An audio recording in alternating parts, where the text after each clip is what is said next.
Hello, welcome to Miniature Mythos. Good evening, everyone. I'm your host, Christoph, and today we are going to finish up our trip, for now, our trip to the Cthulhu Mythos house. Welcome, host Christoph. Thank you. Welcome in, everyone. Control Math Delete. Welcome. It's been a while since you've been in the stream, so thank you for joining tonight. Dark Chasey, welcome back. You've been here quite often, so, well, you both been here quite often, of course. How are you doing? Are you looking forward to the painting? Are you looking forward to the stories? Tell me. How are you doing? Yes, octopus. Great. Oh, you might notice or you might not notice, I don't know how well it actually works, but I've put a microphone muff on my microphone. So, I hope the sound is a bit softer now. There's not as much plosives anymore. So, hard S's, hard T's, hard K's, stuff like that. I'm doing good, buddy. Just a bit overwhelmed work. Yes, I've heard that you having quite a bit of trouble at work. Well, not trouble, but just a lot of work. So yeah, I get that. Yeah, you can be a bit overwhelmed and you need some relaxation, but it's all good. You can relax now. You can just watch the stream. I heard you were going to play some Sea of Thieves later tonight, so that's all good. You can just chill and let everything just flow out of your system. I'm alright, going through some big discussions with the parents. I have some big decisions on the horizon. Oh, okay. Control Math Delete. Big discussions? Are you inclined to share them here, or are you saying like, oh no, it's too personal, I don't want to talk about it? Because big decisions can be can be a lot of things. Housing and work and stuff. You're probably looking at moving farther away just to get to work and stuff like that, possibly. What's going on down there? Hello, Zazen, welcome in. We're just talking about how everyone is doing. How are you doing, Zazen? I heard you had some trouble downloading Baldur's Gate 3. Well, I think everyone's having a bit of trouble downloading Baldur's Gate 3 at the moment. I myself am happy that I can't download it at the moment, so I'm not frustrated about it. So I'll have to wait until after the stream. And even then I'll have to look if I'll be able. Up there, he's not on the ground floor. That is true, I'm not on the ground floor. This is the upper floor of the building. Oh damn, yeah, big load and slow speed at the moment. Yeah, I saw it's like 125 gigabytes. 125 gigabytes? That's a lot. Doing okay, doing the taxes. Aren't you supposed to have done your taxes already? Oh no, I get it. 100 gig loads, 123 gigs installed, okay. It's because it's, as an independent probably, your taxes. Because normally if you're just private person, you should have already given in your taxes, but whatever, I don't know. I'm a good citizen, I pay my taxes, I don't ask any questions. Because we work with a guy who does it and he has time. Oh yeah, you have a bookkeeper. Okay, yeah, no problem. That's good. We pay him too, yeah. Well, you have a bookkeeper. Okay, very well. So, I hope you're all ready for the final part of Cthulhu. We're already at our end with him, like I said. It's just temporarily, because there's still a lot going on in the Cthulhu Mythos, the universe that Lovecraft has created, and I'm sure I'm gonna revisit it at some point. I still have loads of miniatures of the CMON board game, Cthulhu Death May Die. In fact, there is a new expansion coming out rather soon. It's in development right now. and there's gonna be even more miniatures coming. I'm actually looking for people to play the game with as well, because it's a rather big game. It's a board game where you play investigators, a bit like the RPG. You play investigators, and you just go through different story campaigns, and there's like these little booklets in the box that tells you which monsters to use, what the monsters do, what the objective is, and you not always know what you're gonna get. Of course, if you've played through all the episodes, you know what it is, but still, it's a pretty good thing. And like, yeah, Dark Chasey, we've played the Arkham Horror game. It's more involved than that. It's more like the Mansions of Madness game. It's more involved, a bit of role-playing, more decision-making, stuff like that. You have stats, you have weapons, all that kind of things. Don't you always die? Yes. But the catchphrase is death may die. Even death may die is one of the catchphrases in Lovecraft's work, referring to that even a concept as old as death may die before the old ones come to pass, even. Stuff like that. Now, I don't know, do you actually hear a difference with the mic now? I'm just curious, because yeah, I've bought this because when I was editing the reading of Call of Cthulhu, I noticed that I do have a lot of plosives. So normally this should already help. It should also kind of filter out, like, whenever I breathe, but I don't know how effective it is at that. I still have another one, like, this is a dead cat. That's what they call it, because it's fluffy. That's if I am a very heavy breather in my mic. But yeah, I'm just... A dead cat, yeah, it's actually... Yeah. Because it actually looks like this, it is said to be a dead cat. Because you just, like, stretch his ass and you pull it over the mouth. No. Actually, pretty fuzzy.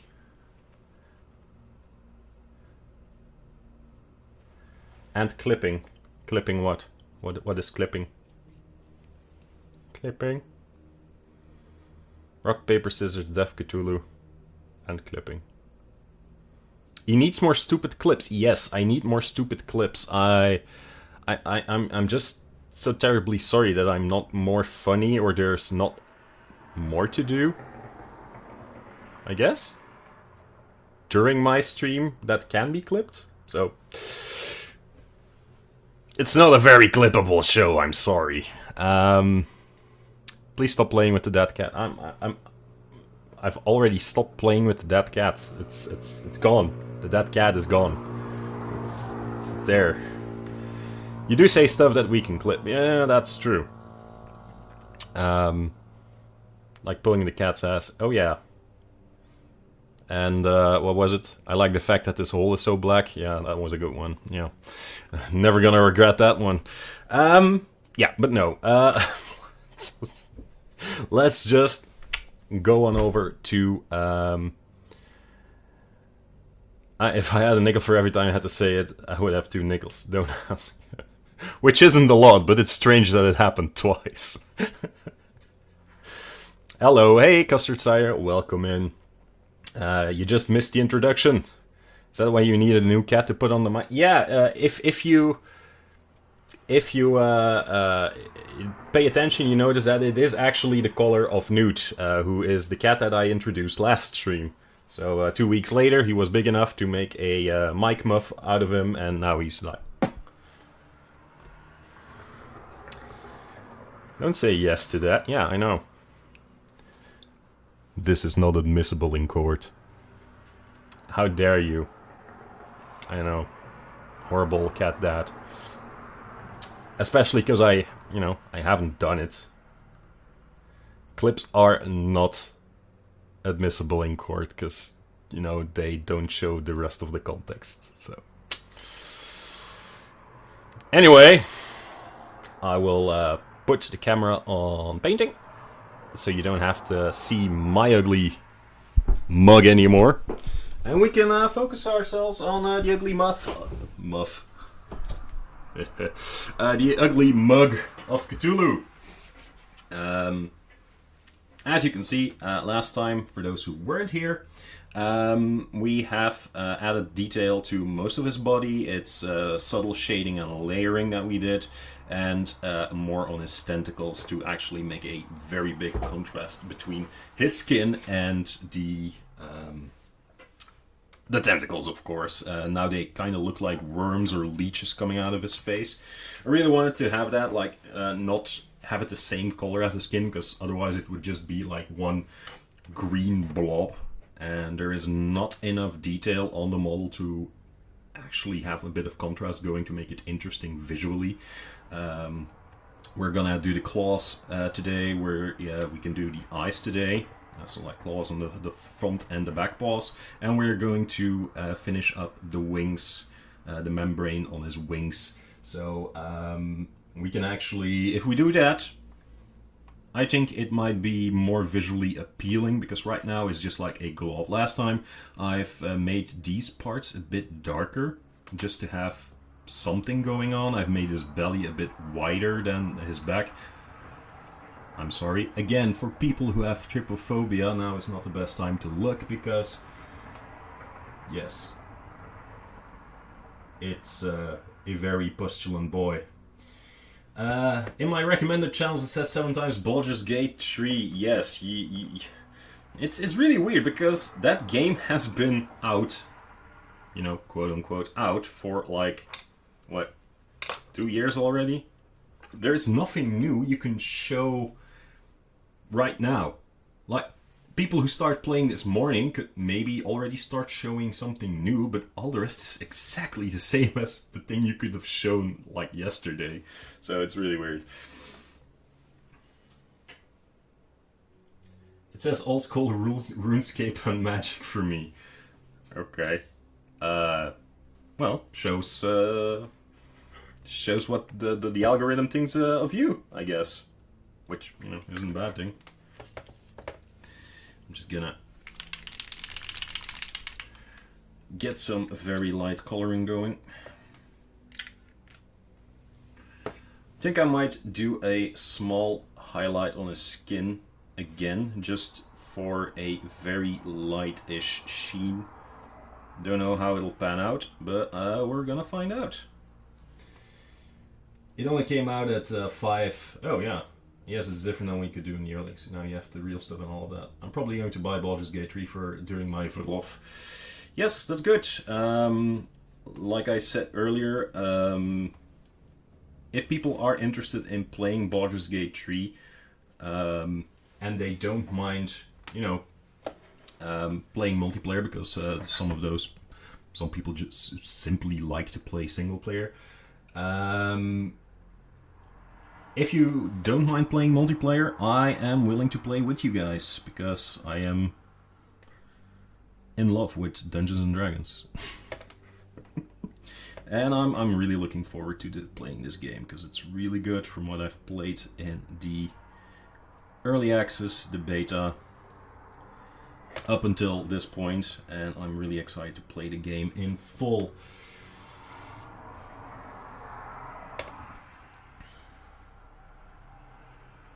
No, she knows what I am, so it's okay. Control Mav Delete. Incidentally, if you want to play Baldur's Gate, let me know, because like I said, really looking forward to playing that. And I think, like with all those team strategy games, I really like those, but I do have a special place in my heart for like games that where everyone controls one character and you just go through it like it's an actual D&D game. They've tried that with what was it, Dungeons and Dragons Legends a while back. Didn't really pan out, and now they're trying it again with Baldur's Gate 3. So, but I think now they've pretty much nailed it. Tried as Wizard, Cleric, Druid worked pretty good and early. Nice, always open to play, just have to schedule an appointment with my secretary. Oh, look at you, fancy. You have a secretary? I'm so poor I have to be the secretary to someone else. That's a jab at my real-time job for people who don't know what I do for a living.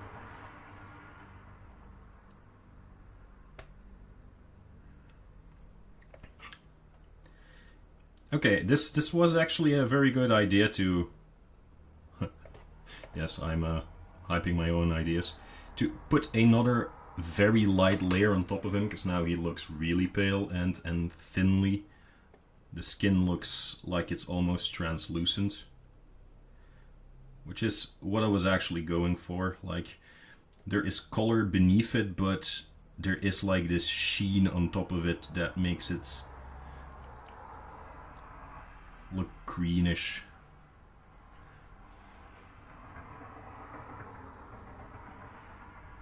No, it's just me. The multiplayer works. If you're not together, then just the person talking who sees that convo, and you can do both different talks at the same time. Even different combats. Okay, so you can be at an opposite side of the map and just have your part of the story continue while someone else is doing something else on the other side again.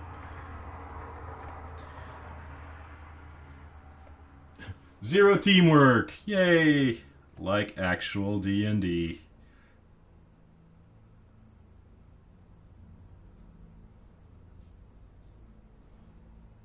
Zero actual teamwork. Because, you know, it's not because you're all together at the same table that you're playing in a team. We all know that.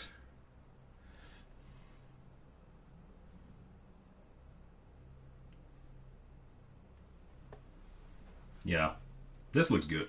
This looks good. Now there is a lot of contrast between the darker bits and the highlighted parts.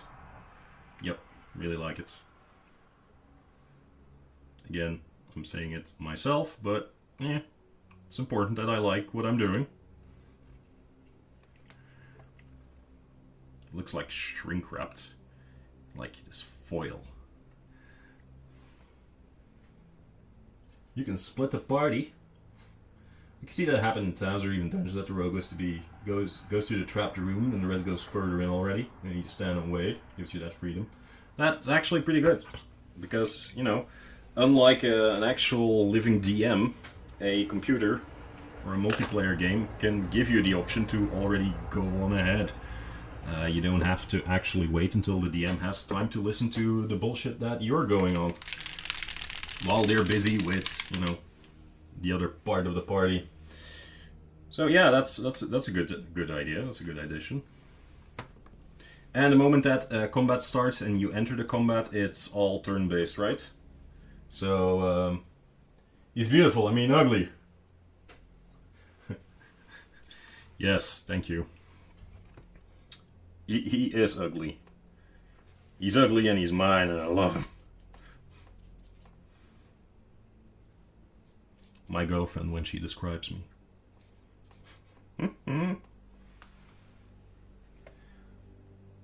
Only for those who were spotted. Okay. So the rest can just, you know, keep on wandering in real time.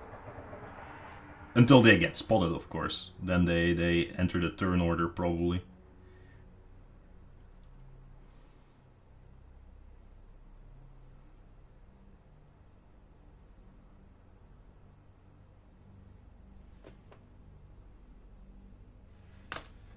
Yeah, if you're not inside of the combat and you are not confined to the turn-based, I foresee that is going to cause some shenanigans. the fact that time or the game has a different timing going for those out of combat as those in combat. If you can still interact with a lot of things, as long as you're not in the vicinity of the combat, that could mean you are still affecting the combat one way or the other, or you are making sure your party is getting some kind of an advantage while time is basically frozen for everyone else. Then again, I'd have to see it in action. It could be that it works just fine.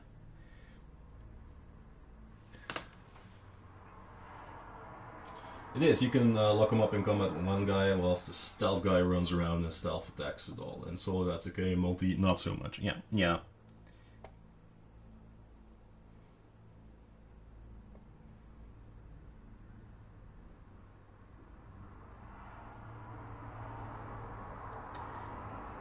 Then you immediately create like this imbalance between the different classes that are available. Like, oh yeah, but this class is good for breaking the game.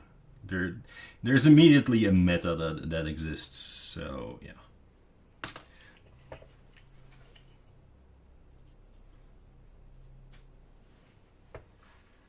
Also, for those who are wondering, I have, quote unquote, decided to be less restrictive in what I'm talking about during my stream. So before I would actually just almost work with a script, like my talking points, and after a while I would fall back to them, talk about them, and have this whole story about what I wanted to talk about, and it feels like it was a lesson. Like I made like a presentation, I was giving it. I decided that after being able to edit the reading of Cthulhu, that I was going to do the same thing for most of my recordings. So instead of just dumping this one with the audio intact on YouTube, I am probably gonna pull what's on YouTube already, and I'm going to edit them and just narrate over them while I speed them up, because right now it's a couple of recordings that are more than 2 hours long, and not a lot of people are really interested in that at the moment. So if I can like speed them up to twice the speed already, it's visually more interesting to see a speed paint or a what's it called, a time warp of a miniature being painted, and then I can actually still edit the sound, make sure that everything I say is okay, that everything balances out. I can really narrate it for the movie in particular. There's no dumb jokes in there. It's actually a sort of info video. So that means that the recordings on stream will still remain unique. Time lapse, that's it. Thank you, Control F Delete. So the recordings, the streams will remain unique, because most of this will be edited out. It will be, taped over, so to speak. Doesn't mean that I don't have a bit of information about the Mythos. I do. If people want to hear about that, I can talk about that. But I have a feeling that Baldur's Gate is on a lot of people's mind right now. Who here is actually interested in buying, or who has already bought Baldur's Gate? Because I know Sazen has. Custer Tire was talking about it. But the jokes... Yeah, well, the jokes will still be here. But they'll probably only be here unless I write them into the script that I read while doing the recording. Or doing the editing. And do you already have it, Control F Delete, or are you looking to buy it at some point. You're like, nah, I'm gonna wait to see if it's still buggy, if there's still some baby diseases in there.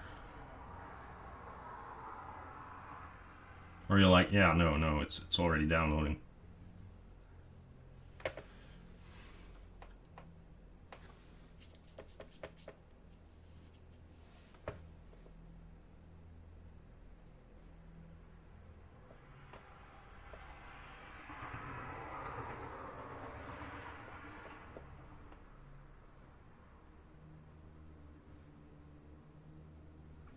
Also, the reason why, yeah, Captain Balkan has also bought it already. I also just saw it on Steam, so he's probably downloading it as we speak. He probably completely forgot that it was the stream tonight. That's why he isn't here. Can't blame him. I saw that another of our friends, a mutual friend with Captain Balkan, and between Captain Balkan and myself, is also playing the game. So yeah, this is probably gonna be a big one for this year. We have been waiting on the next Baldur's Gate for a while though, for old Coots here. Yes, I not yet. I'll buy it when there's a set game night with friends to play it. Too much going on in my head right now, not this week. Yeah, I get that. Right now I am also a bit overbooked, so I might download it tonight, maybe this weekend, but I have no clue when I will actually be able to play it, because tomorrow night I'm going to see Oppenheimer with a friend. Saturday I have an appointment with a friend to come over and paint a bit, and Sunday I'm going to the movies with my niece and nephew. So yeah, it's maybe Sunday night, I don't know.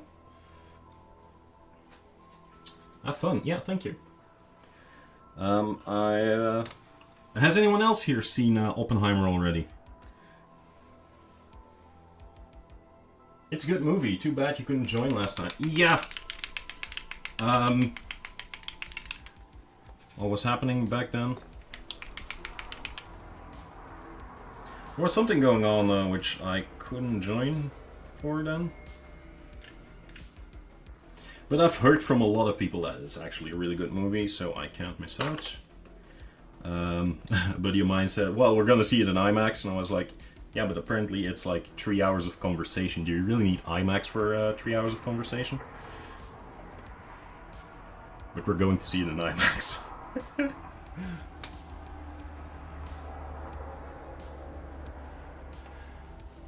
Not yet, no. Oh, yeah, that's true, I was feeling ill.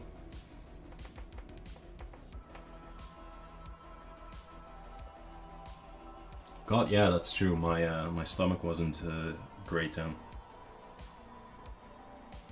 I'll spare you the details.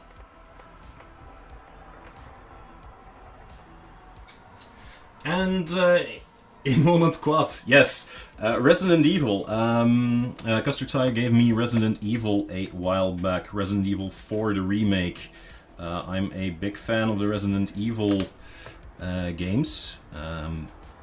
Played most of them, most of the original games, and now that they are remaking them, I am an even bigger fan of what they've done with it. Didn't much care. They are good. Yes, they are good.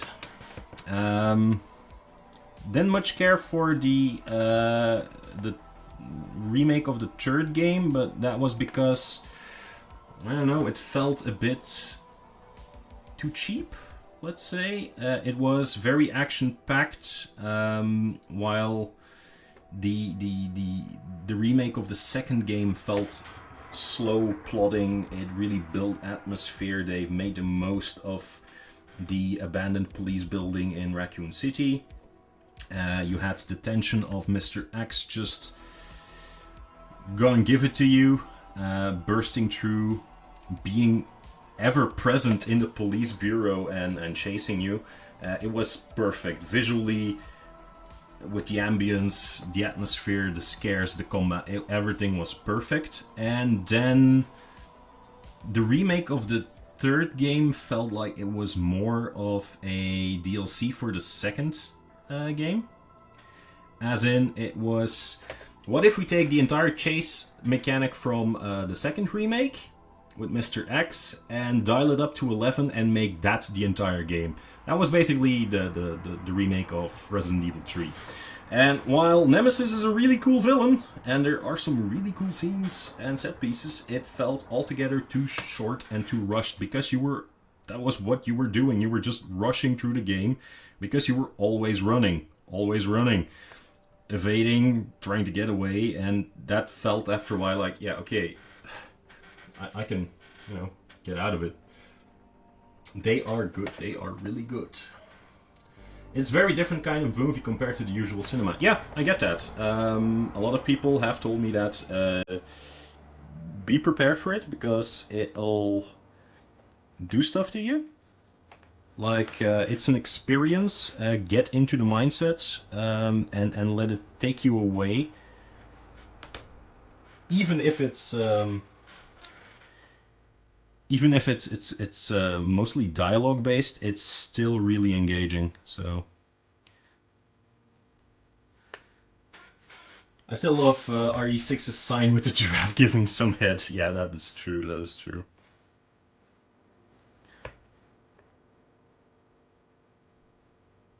Yeah, that's a different question. Have people seen Barbie already? Because we're all men here, and we like Oppenheimer and war, and we think we're sophisticated, stuff like that. But the big hit this year is the Barbie movie. And, yeah. Are you planning to go see it, actually? Because I'm like... It already subverted my expectations for a Barbie movie, or a movie about Barbie. So...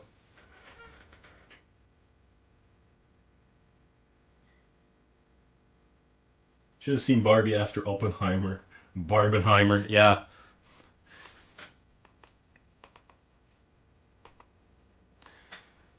Were you alone? Because I don't believe that. Custard Sire can sometimes burst out in laughter at a moment that not a lot of other people burst out in laughter. So she can't control that. It's a very hearty laughter, and that's a very loud laughter. Like, she's laughing like there is no one else around. The problem is she was in a full cinema theater.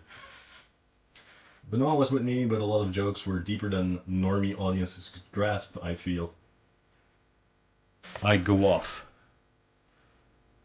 Yes, you do.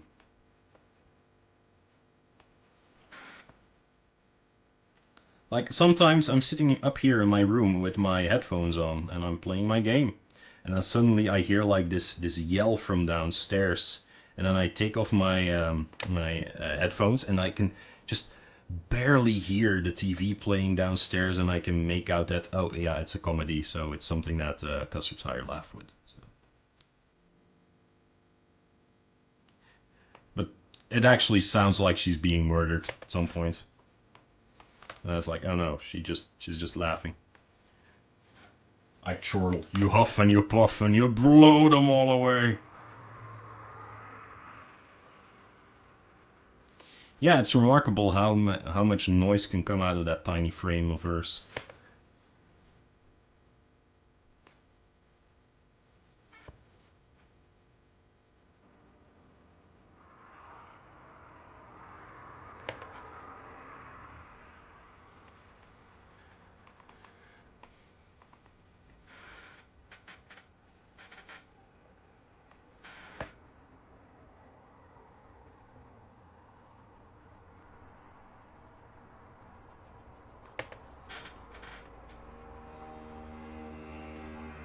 I heard that it's remarkable that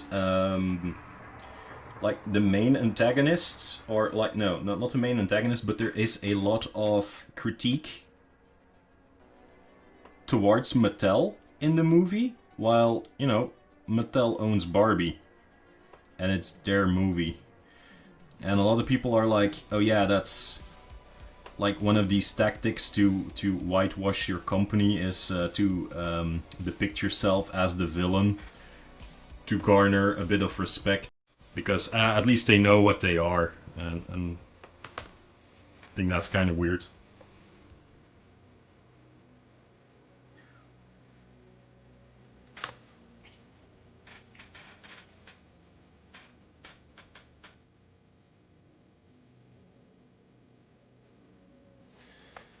Could easily be adapted to a Broadway musical because of the set design. Truly a fun movie. Yes, I was so...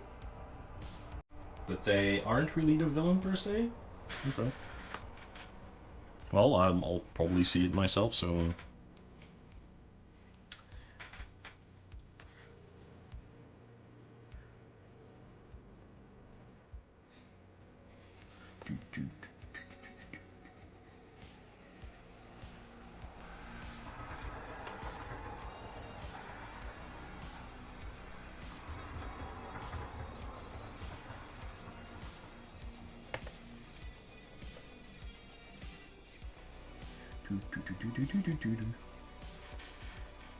Well, bad publicity is still publicity. Like, yes, they paint themselves as hypocrites, but they aren't active villains. No, it's not that it's bad publicity, it's fake humility. It's if a company knows they're evil, or not evil, no one is evil in real life. If a company knows that they take morally questionable stances in business in the grander scheme of things, they sometimes just admit that, go along with that, join the memes, join the jokes, and that makes them more amicable. That is basically what Trump did with the elections. The fact that the internet just memed the fuck out of Trump is what won him the election.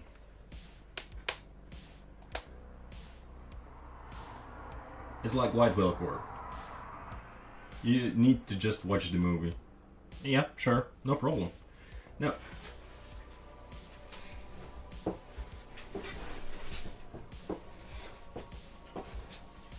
I'm just saying, it's not that Barbie does it, but it does happen that companies will actively admit or confess to being, you know, not bad people again, but just less than perfect, just to get on the audience's good side. Because then we'd be like, oh yeah, they admitted they know that they're bad. But look, at least they can laugh about it.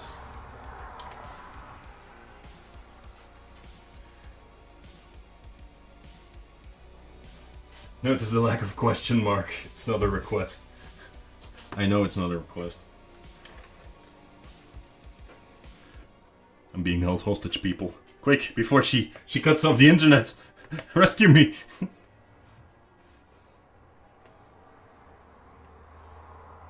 That's a joke, for legal reasons.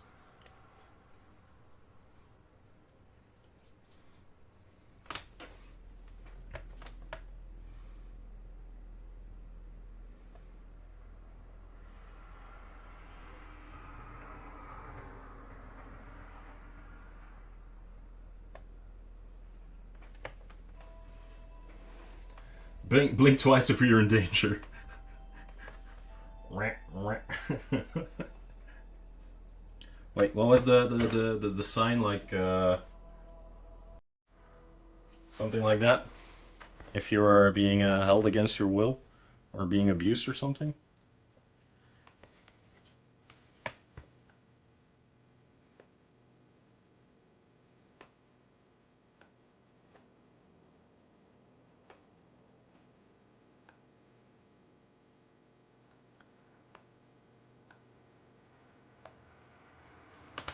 It's more Greta Gerwig got the permission to voice her opinion about Mattel while being paid by Mattel. Okay. I don't think...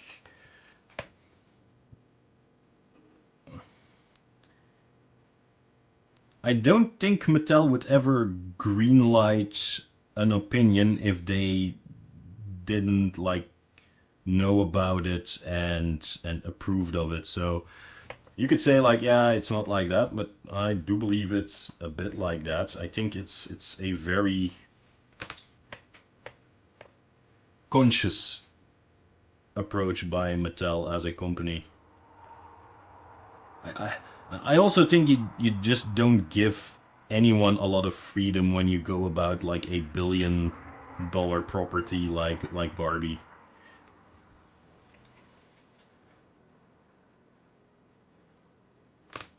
Saying it's Mattel whitewashing themselves gives them too much artistic credit. No.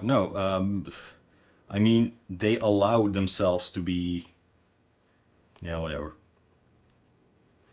You're just being contrarian, you know what I mean.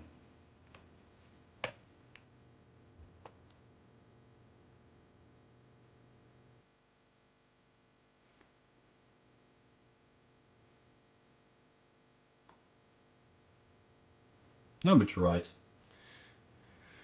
Just a delightful movie, and that's the mindset you need to go watch the movie. I'll make up my mind when I see it. I'm not gonna go in there, oh, this is gonna be so great! I wanna see it myself.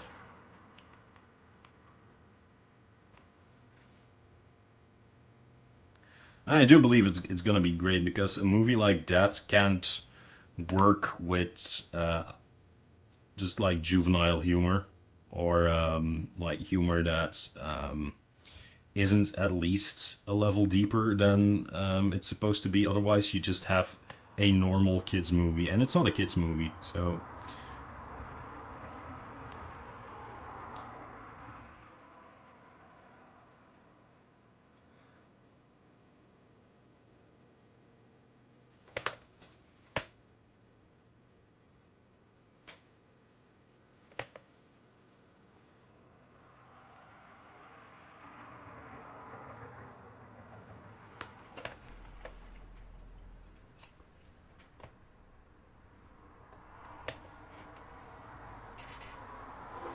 I like it when the IP owner gets full artistic freedom, as long as they're not neglecting all the lore. Yeah, that is true. That is the problem with a lot of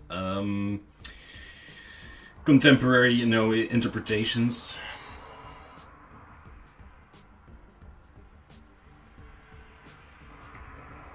They make 10 out of 10 fascism jokes. Oh, is F a bad word on Twitch? Is it?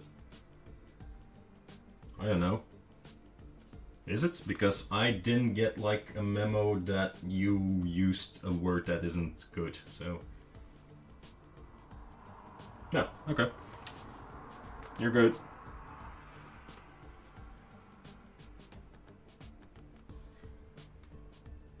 No, I just posted.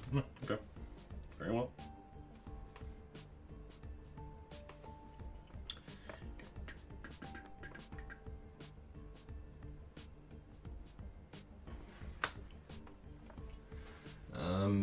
Yeah, I like it as well if an IP is like, hey, you know what, give us your take on. And then the artist, like you say, does get like artistic freedom to give their interpretation of the IP. I think that's very valuable, just to give like a new spin on things. But that has been known to backfire, like you say, because people have like different spins on what an IP is, or even worse, try to actively break the canon. They actively break the mold and try to give whatever they have like a run for its money.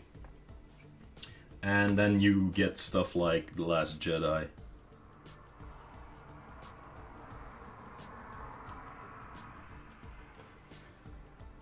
And the rest of the new trilogy in Star Wars, to be frank.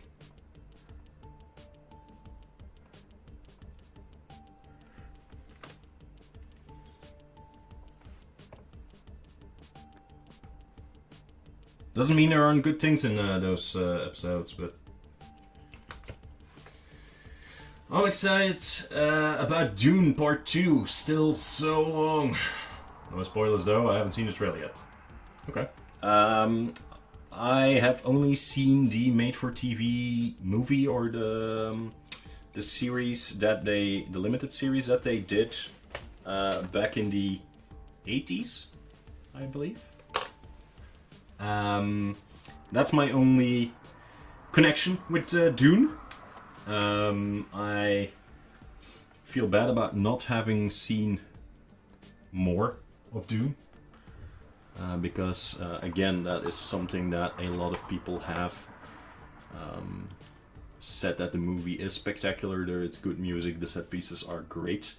And I do feel like, I don't know, there wasn't like that pull when I saw the first trailer for the first part. And especially since there's multiple parts, so I'm probably gonna, you know, just skip it and just watch them all in one go when I get the chance. Love Denis Villeneuve's latest movies.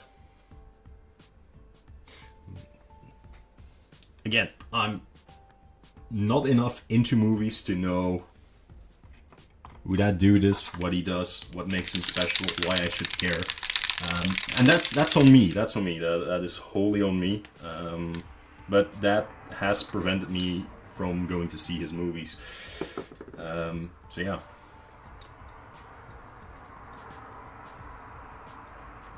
Well, yeah, that is one part of it. Like Ostracized says, I'm not really hyped for Dune because the casting doesn't appeal to me. Like, the problem with Dune is I look at the trailer and I see Dave Bautista. I don't see whatever character he's playing, I say Bautista. Director of Dune, second Blade Runner, Raul Sicario. Okay, I like the guy's work. I'm gonna put it right now. If those are his credentials, love his work. Timothée Chalamet, or what's his name, kind of feels like himself in any role he has. True. Also, who's in it? It's what's her name? Zendaya? No. Is it Zendaya? Man, I'm so bad with names.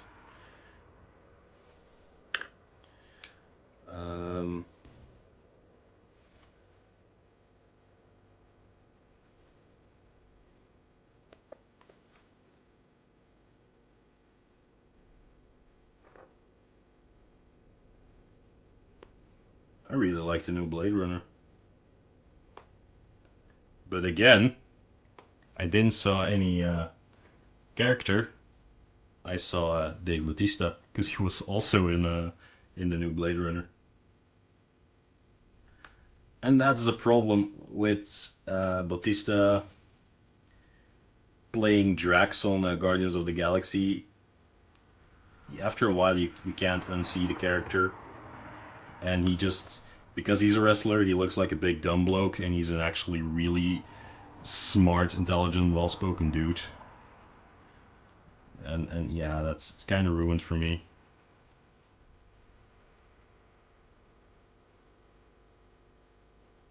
It's like The Rock. Like, The Rock is a very intelligent kind of dude, but to me, he'll just always be like a big muscular clown.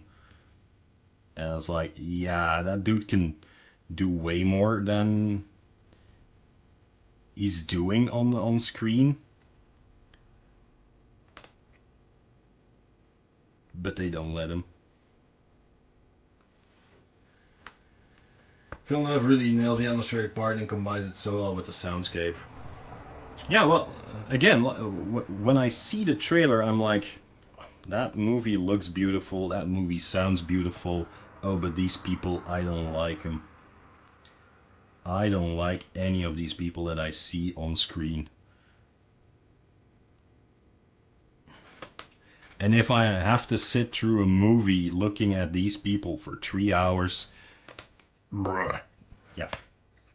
And that's my personal problem. That doesn't mean that the movie is bad, it's just that it doesn't quite get me. And if I only get like half a story out of it because there's gonna be more parts, then I'd rather wait until those parts are out. Also, Cthulhu needs like a manicure. Jeez, man. Clip your nails from time to time. Look at those things.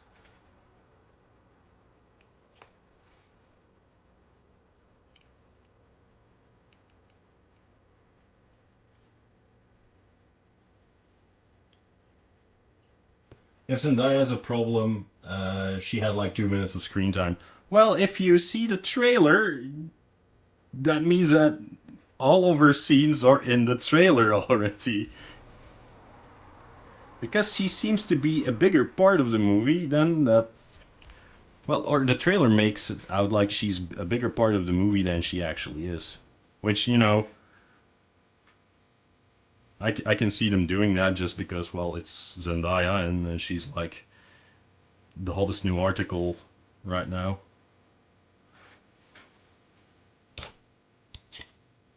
More or less, yeah. Trypophobia. Yeah, I've made a trypophobia warning at the beginning, so if you see me turn this bad boy around, look away. Run away!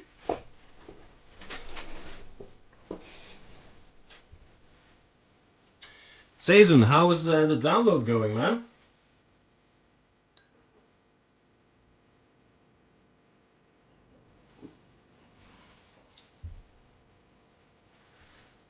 Zendaya has exactly 6 minutes and 22 seconds.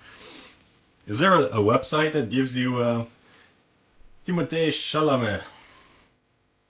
He's in 40% of the movie? Holy hell.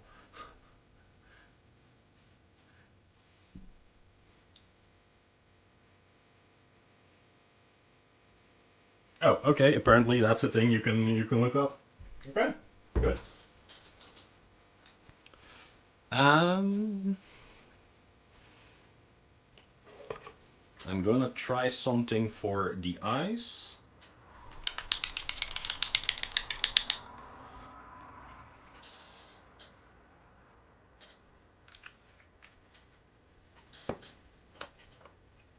This might backfire.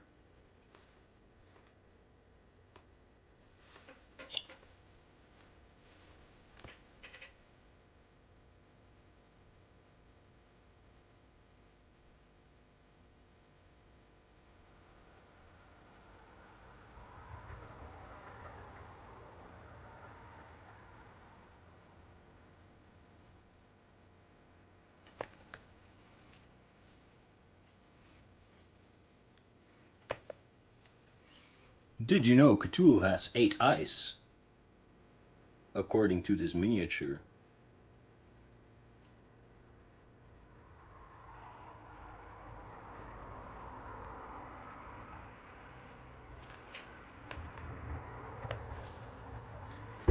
You're not using the Psycho. No, I'm not using the Psycho because I don't need the Psycho right now.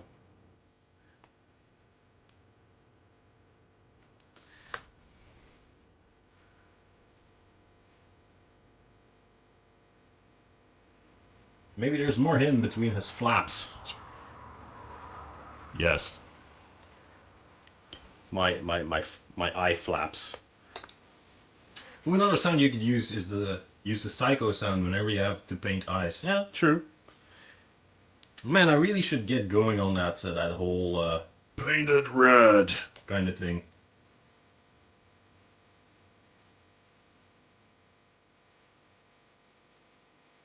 I don't know if I could actually already do that. Like, I should ask Dark Chasey. He probably knows if I could do it already. I probably can, I just have to put in the work for it. So, wings are pretty much done-ish. I'd say. No. Still need some.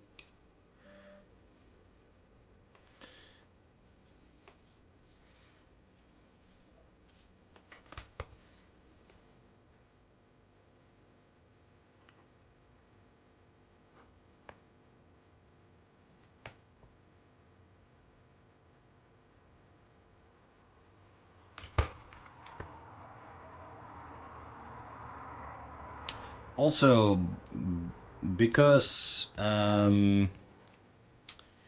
Dark Chasey asked for them in the Discord,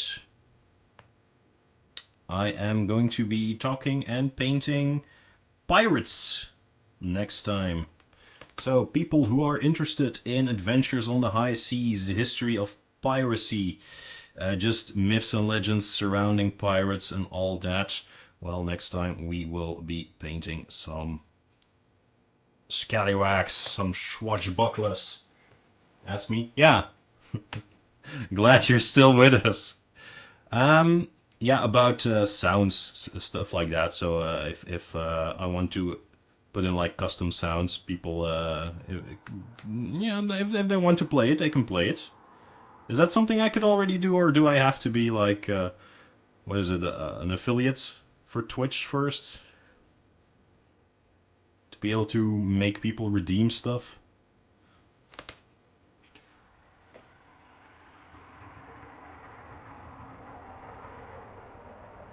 Like that thunder stuff that you have, and the realistic knocking. Can already do that with Spitfire. Okay, then I'll probably try and get something done with Spitfire. Yarr! Talk Like a Pirate Day. Talk Like a Pirate Day is coming up. Does anyone know when Talk Like a Pirate Day is? The bits. Okay, or only for affiliate. Okay, I got that. You can do a quick Google search, of course, but does anyone know when Talk Like a Pirate Day is from the off the top of his head?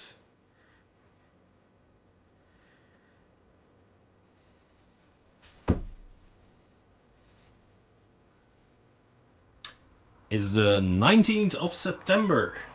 So in a month and a half, it's Talk Like a Pirate Day.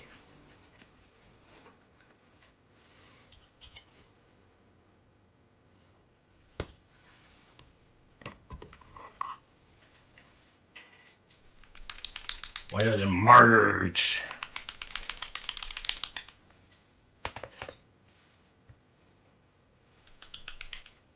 Well, it's the same if I ask you what's a pirate's favorite letter.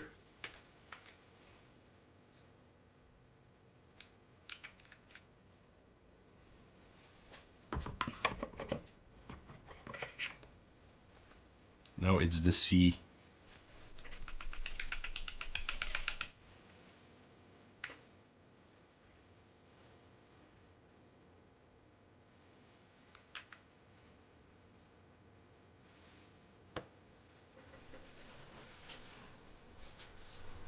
No, a pirate's favorite letter is the C. Aye, the C, my lad. Most people say it's R. No, it isn't. Also, that is not something any pirate ever said. Pirates are illiterate. Oh boy. I don't think so. Pirates are actually very smart people. They had a complete democratic system aboard their ships, and most of the time, pirate captains were chosen as after elections. So, yeah. But that is for next week. If you go down to the Discord, you can already see.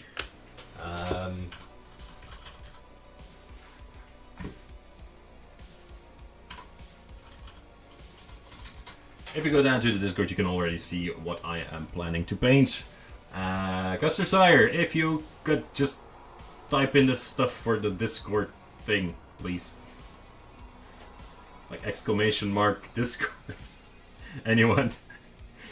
If you go down there, if you join the Discord, you can already see the models that I have lined up. Yeah, you can see. Yes, Counter Athlete, that is the socials. That is for my Instagram. Unfortunately, that's not for the Discord. Discord is not social.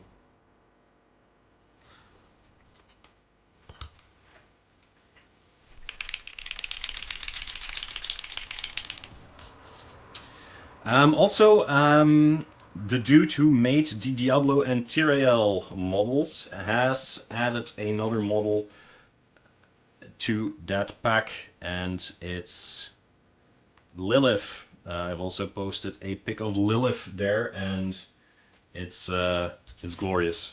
I'm really looking forward to painting her as well.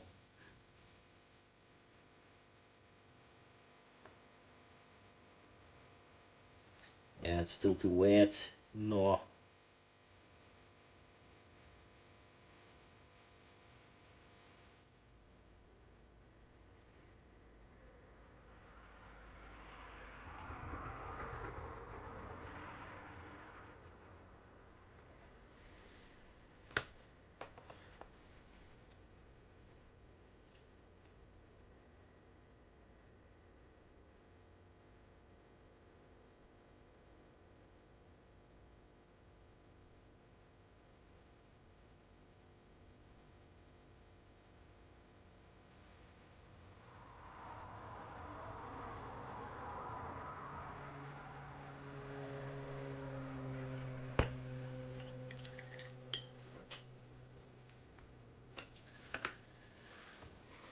When will you get the 6th booped hag? What? Busty lady Lilith. Horns and a rack like that, she must have had the neck of a bull. She's the daughter of hatred. The reason why she hates everything is because she's in constant pain, probably. The 6th booped hag. Now I'm thinking what you could be referring to. Is there like a 6th pooped hag somewhere that I forgot existed? Oh yeah, yeah, that's true, yeah. When you showed us the website where you got to me, there was an ad about it. True. Yeah, My Mini Factory, yeah, it's great. Also, funny story, I'm gonna tell it because Dark Chazy's here as well.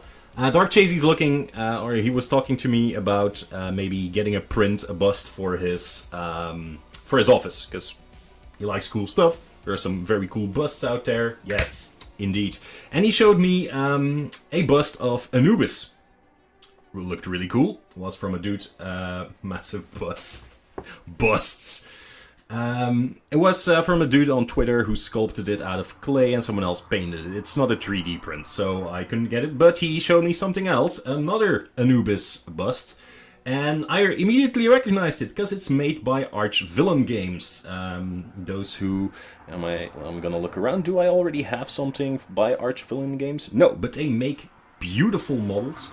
And I immediately recognized the Anubis one, because I have that model already in my database. And I saw it was from an Etsy shop.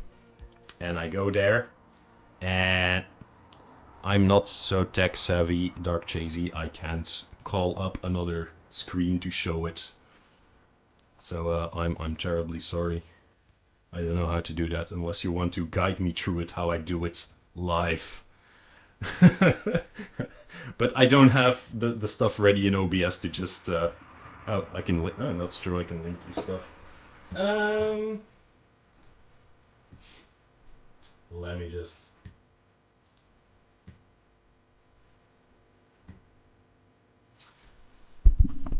Just a sec, it takes a minute. I will even go back to chatting. Hello. I am confused. Hello.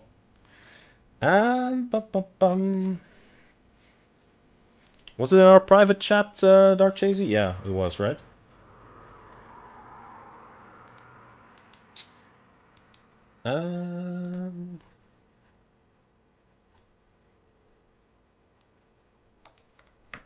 I'm just gonna link to the complete bundle of Scales of Anubis bundle, which has like the different models in it.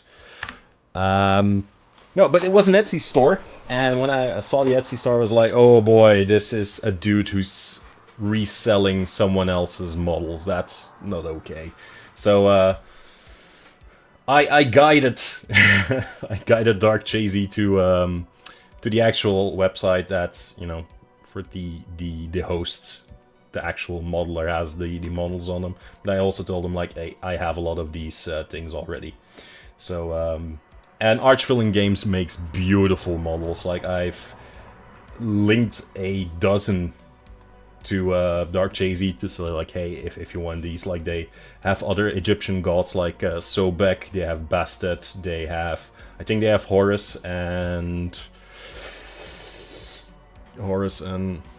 yeah, no, that's gonna be it right now. So they have a couple, but they also have angels, demons, undead, samurai, undead samurai as well, vampires. So they're all really cool models.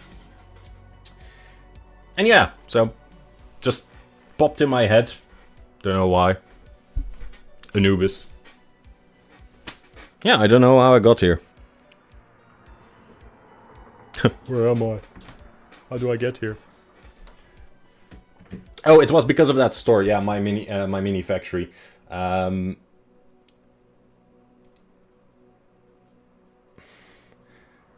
someone needs to do a slutty Egyptian god model and call a Horus. Yeah, true. Kind of sad that people steal and sell. Yeah, that is unfortunately something that happens a lot. Like, I have looked into like my new armor for my Mandalorian, and those had like digital files for 3D printing as well. And I was just looking around the internet, just comparing stuff. I had bought them from the original creator, and I was still looking around, and I stumbled upon those exact same files being resold by someone else. And I immediately went back to the original creator. I'm like, hey dude, someone's there. And it's like, oh, thanks for noticing, thanks for notifying me, but I know the dude, it's okay, he can do that. And it's like, okay, good. If you know about it, that's fine. But yeah, sometimes it's just not fair, and there is no way to actually report someone on Etsy, because I've looked at it this afternoon when Dark Chazy linked it to me. It was like, okay, I'm gonna report this dude because that's not his or hers to sell. Yeah, it happens.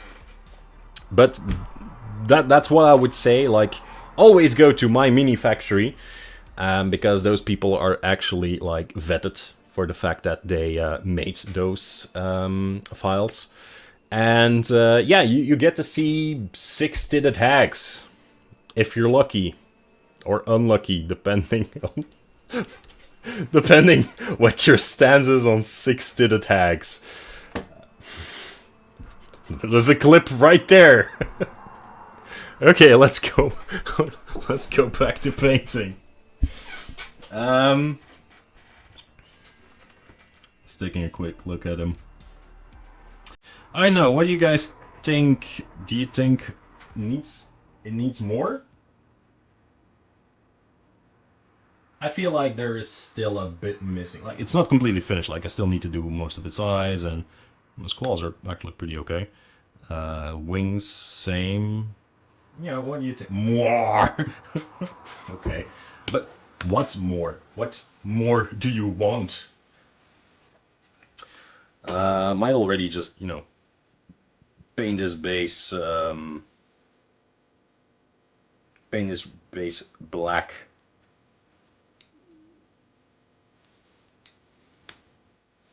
Something I can already do. It doesn't take a lot.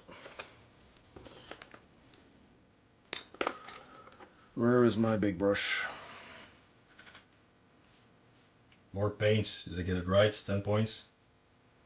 What? No. No, what? I'm confused. Control Math delete. I do not know what you're talking about.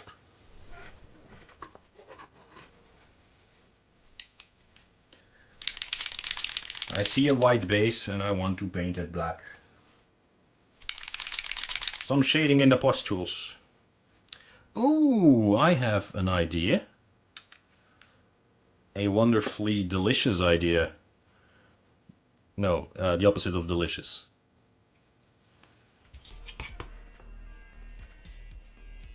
What's the opposite of the delicious?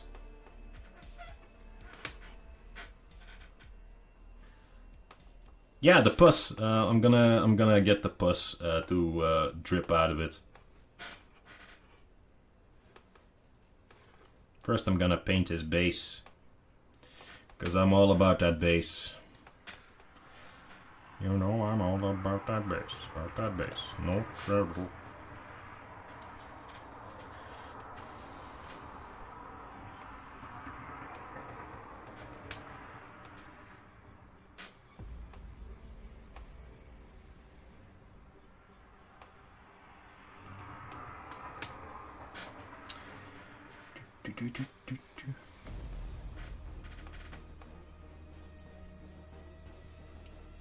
Also, I really like bad, bland, disagreeable, displeasing, distasteful, dull, horrible, nasty. Did you just thesaurus it? Yeah, you took a thesaurus.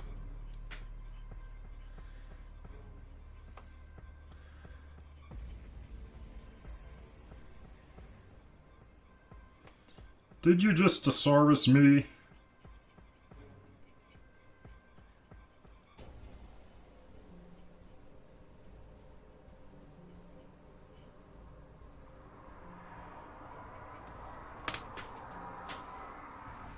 Alright, Dax is done.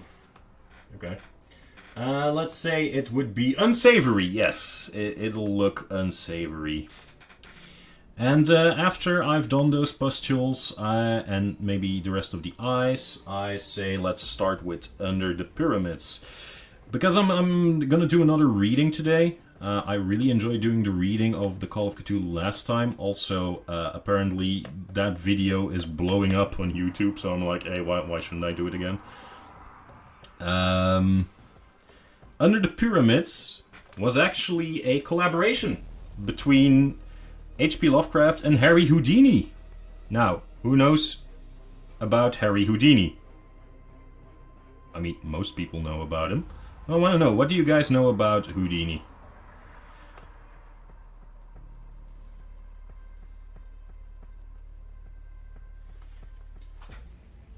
Blow YouTube.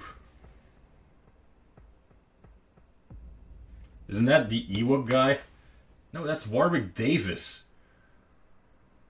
Houdini? Houdini! I don't know what you were gonna say, Dark Jay-Z, but alright, it's a Jawas. I'm like, did you really confuse Warwick Davis with, you know, Harry Houdini, but you mean Houdini, yeah. Oh, that's actually a really good reference. They yell Houdini and then they make stuff of yours disappear.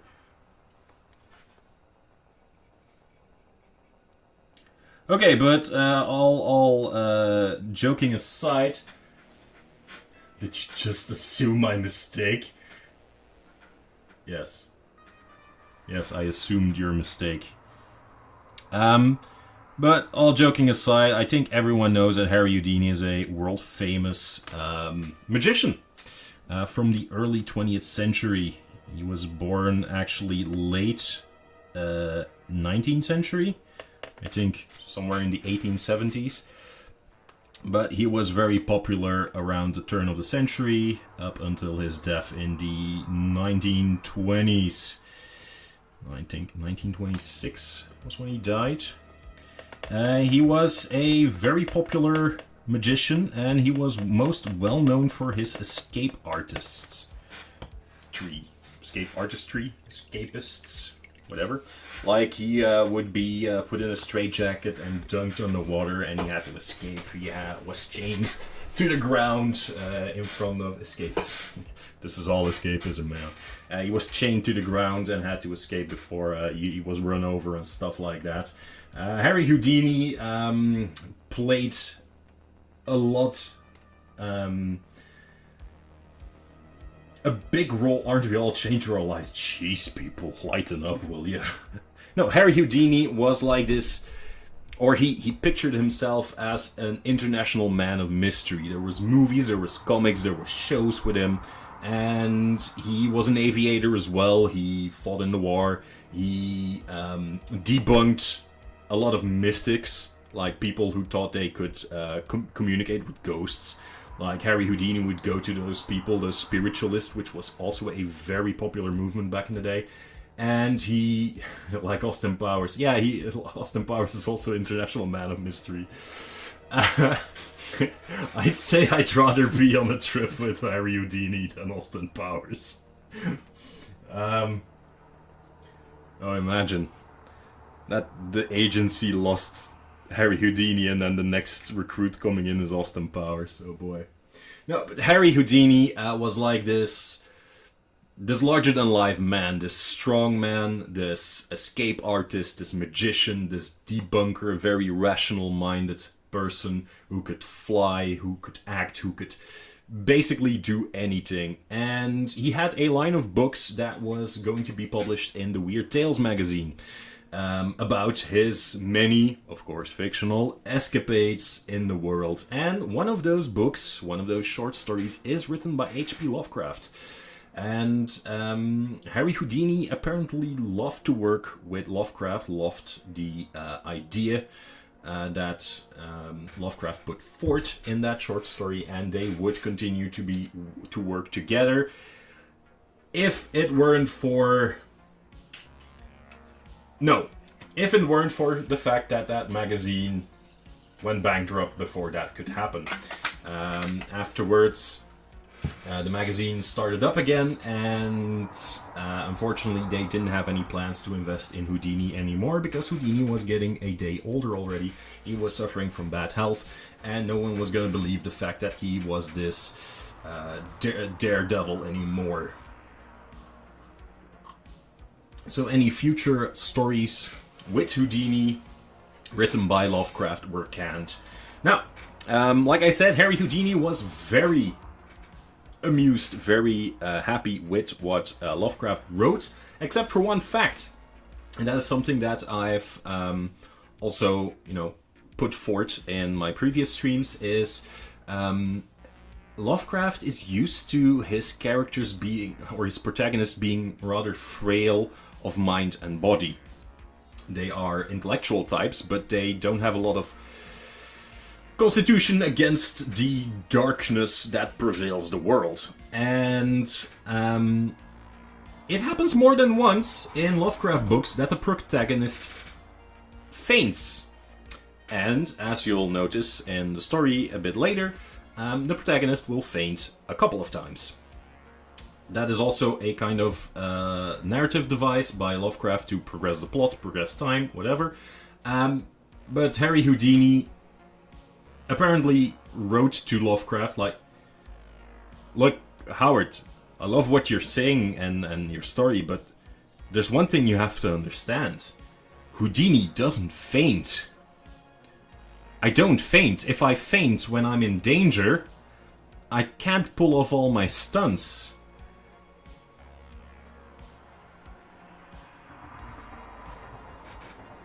Fun podcast episode about Weird Tales, by the way. Okay, there you go. Imaginary Worlds podcast features Houdini. The real Houdini? That's cool that he came back from the dead, especially for that podcast. Oh, okay. Also, that is something that that Houdini told his wife. Like, if there is something to this whole spiritualism, if there is something... He didn't have the faintest idea of what Houdini was capable of. Yeah, true. The faintest idea. Padumch, I got it. The Houdini told his wife, "Look, if I die on Halloween, I'm gonna come back and haunt you. Hold a seance, open the gate for me.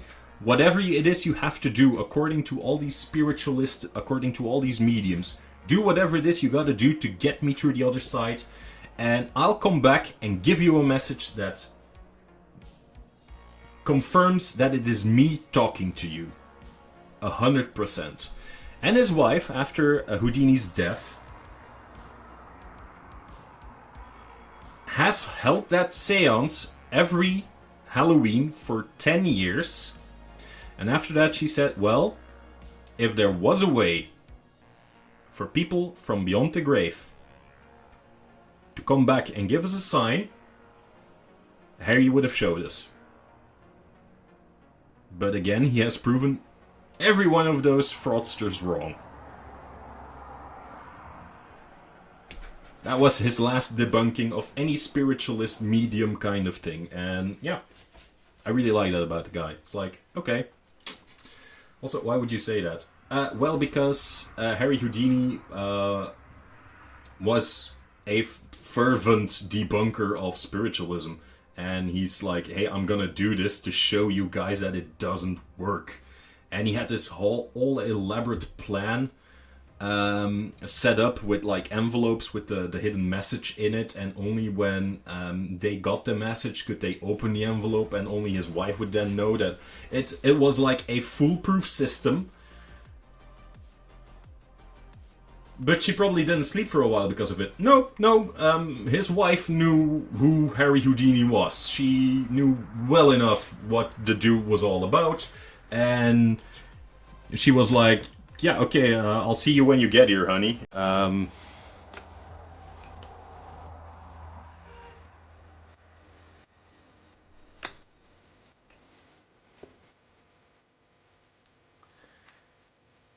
Meanwhile, Harry was just sipping the bourbon, laughing at his wife trying to make contact, knowing full well how to do it. I don't know. Like, then again, that does sound like Houdini, because Houdini was like kind of a showman.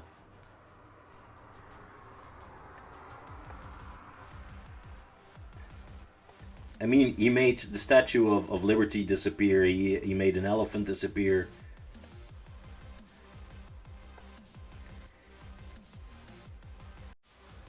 He was once chained up and thrown in the river on a busy market day. He loves a good show.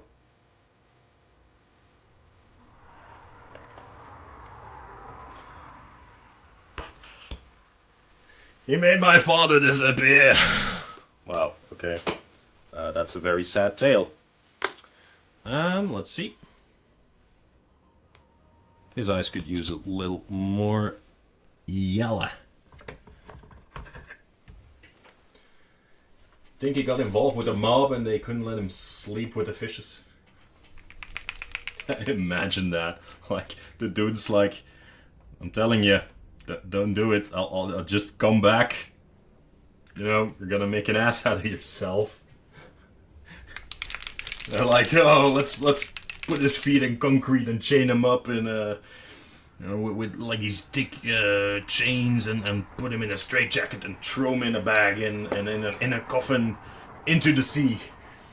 And then, like 2 seconds later, the moment they drop it in the ocean, Houdini's behind them. So what are you doing over there? It's like, ah! The fuck?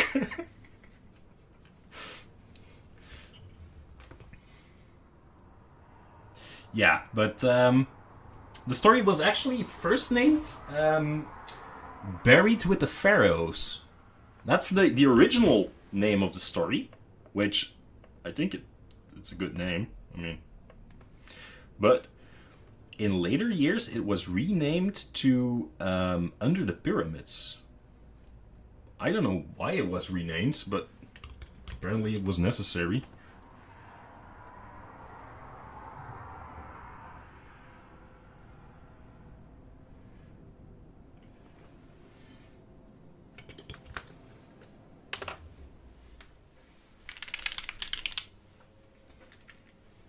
Has anyone ever heard of this story? First and foremost, just want to know that.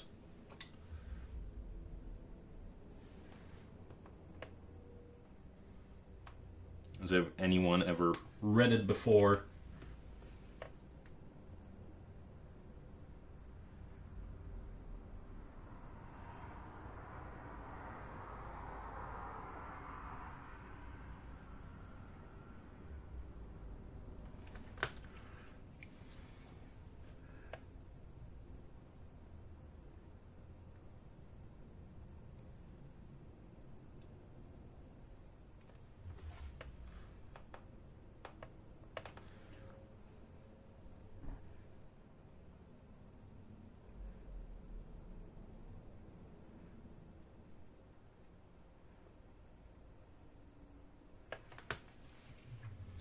Not me.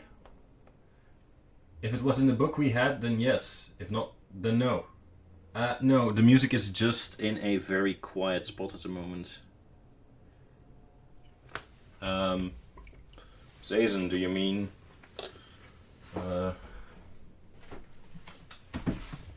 This book? Because yes, it's in there. It's all his work. So yeah, it's in there. Then if you've read that entire book, then you have read Under the Pyramids. Oh yeah, I was gonna do the whole puss thing. Let's see. Yep.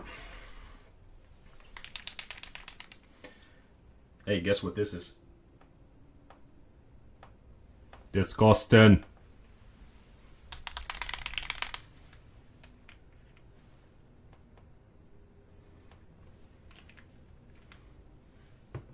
Just gonna quickly see how it applies.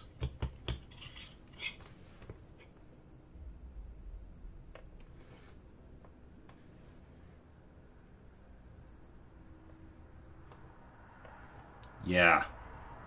Fill those things with pus. Nice.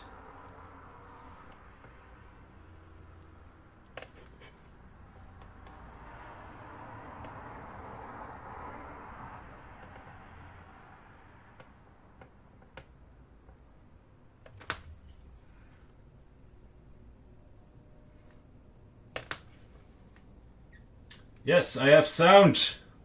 An antonym of delicious. Hello there. It's back looking really good. Yeah. Hey, films, welcome in. Glad you can join us. You are just ready for me filling up this dude's back acne with some pus.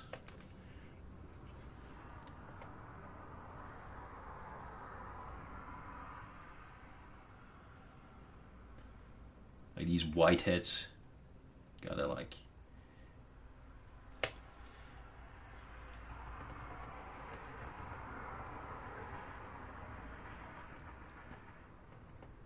It's seeping out, it's oozing.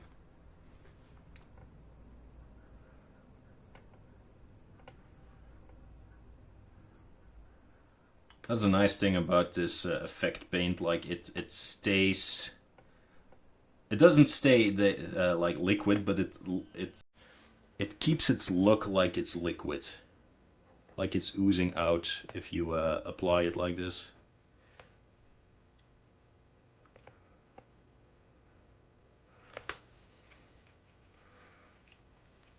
Here, puss. Oh yeah, love me some puss. You guys are the worst.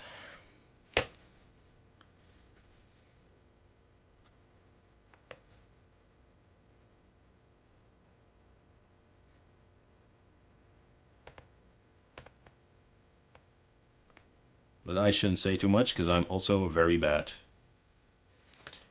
Tis I am very bad.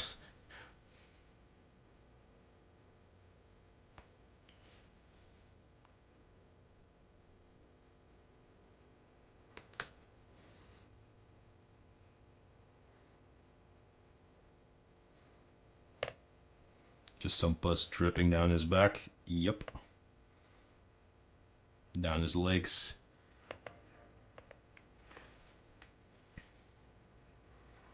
Let's say it's stagnant seawater. Because, you know, when you've slept under the sea for so long, that shit tends to pool.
Yes. Ah, you drooled all over yourself. Where did I put my brush? Yeah, here.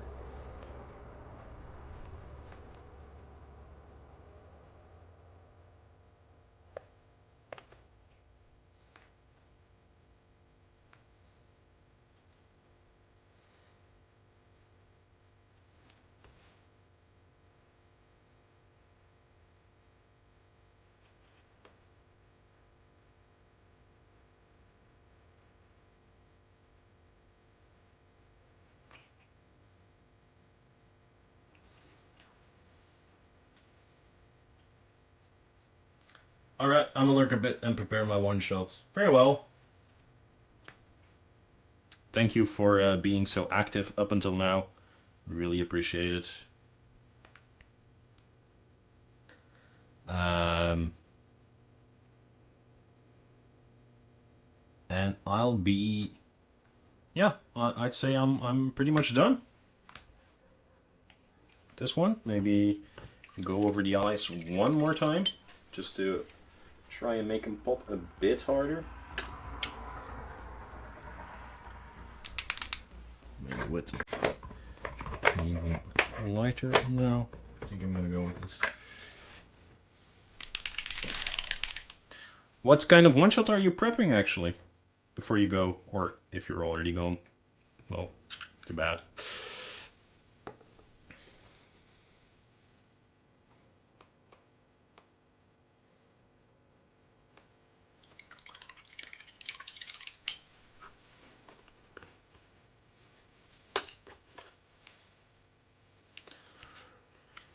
I guess he's already gone.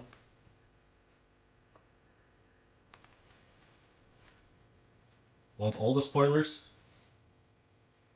Well, since I'm not participating, I don't mind having the spoilers.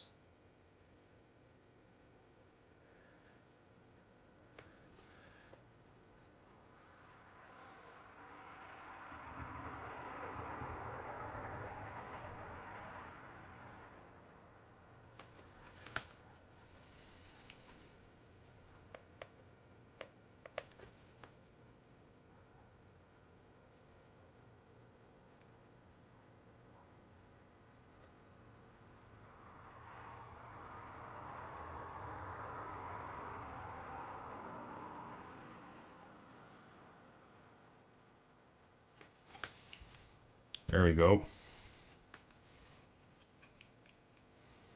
Yep. One moist boy. Done.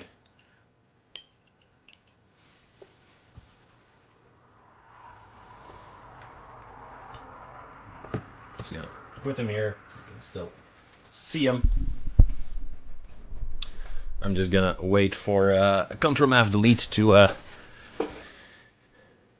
say his say, and then I'm gonna switch over to just chatting. I'm gonna start looking at the story under the pyramids. Nice boy. Yes. Yeah, I'm really happy with how it turned out. Just gonna get a close-up. He looks suitably nasty. I really should get like something to put them on. Yeah.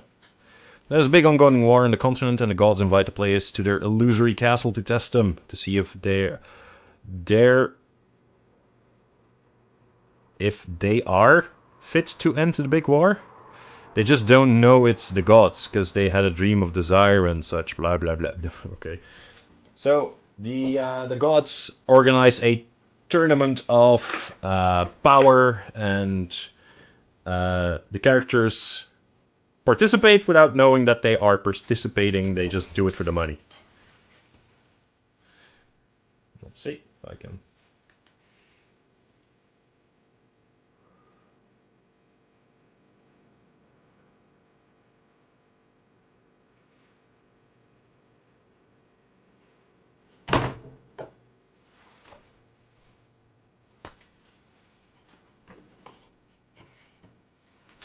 That's how you ruin perfectly good models, everyone. Yes. That's a clip right there. So yeah. More or less, but it's not that much of a contest. There's no other participants at the same time, at least. Oh. So it's all smoke and mirrors by the gods to get a show going? Look what I painted. Drops it. Yes. This guy. Don't know what. Fingers, whatever. Okay. So.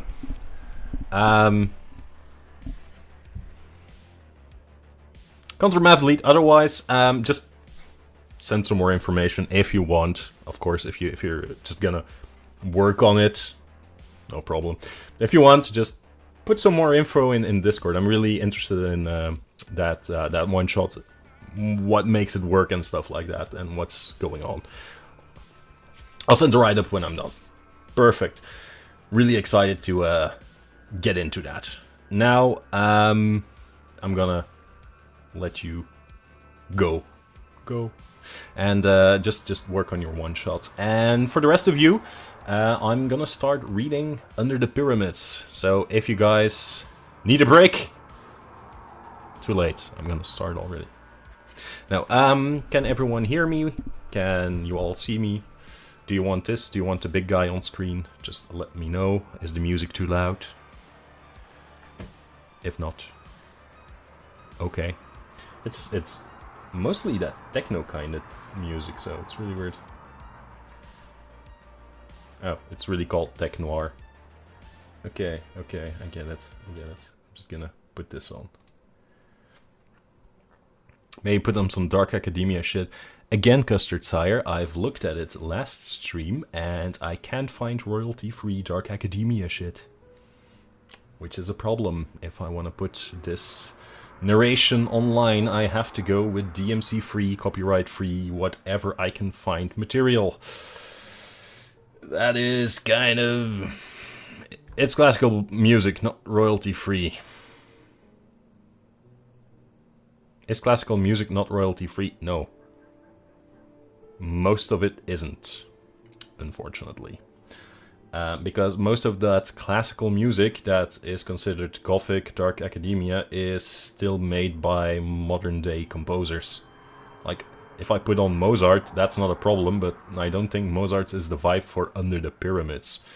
Dark Academia is still being made, and if only one of them I play is like, it has royalties on it, then I'm fucked. And I have a good track record at the moment. I'm gonna keep it that way. Anyway, if you guys are ready, I'm blushing again. I'm really hot. It's from the focus.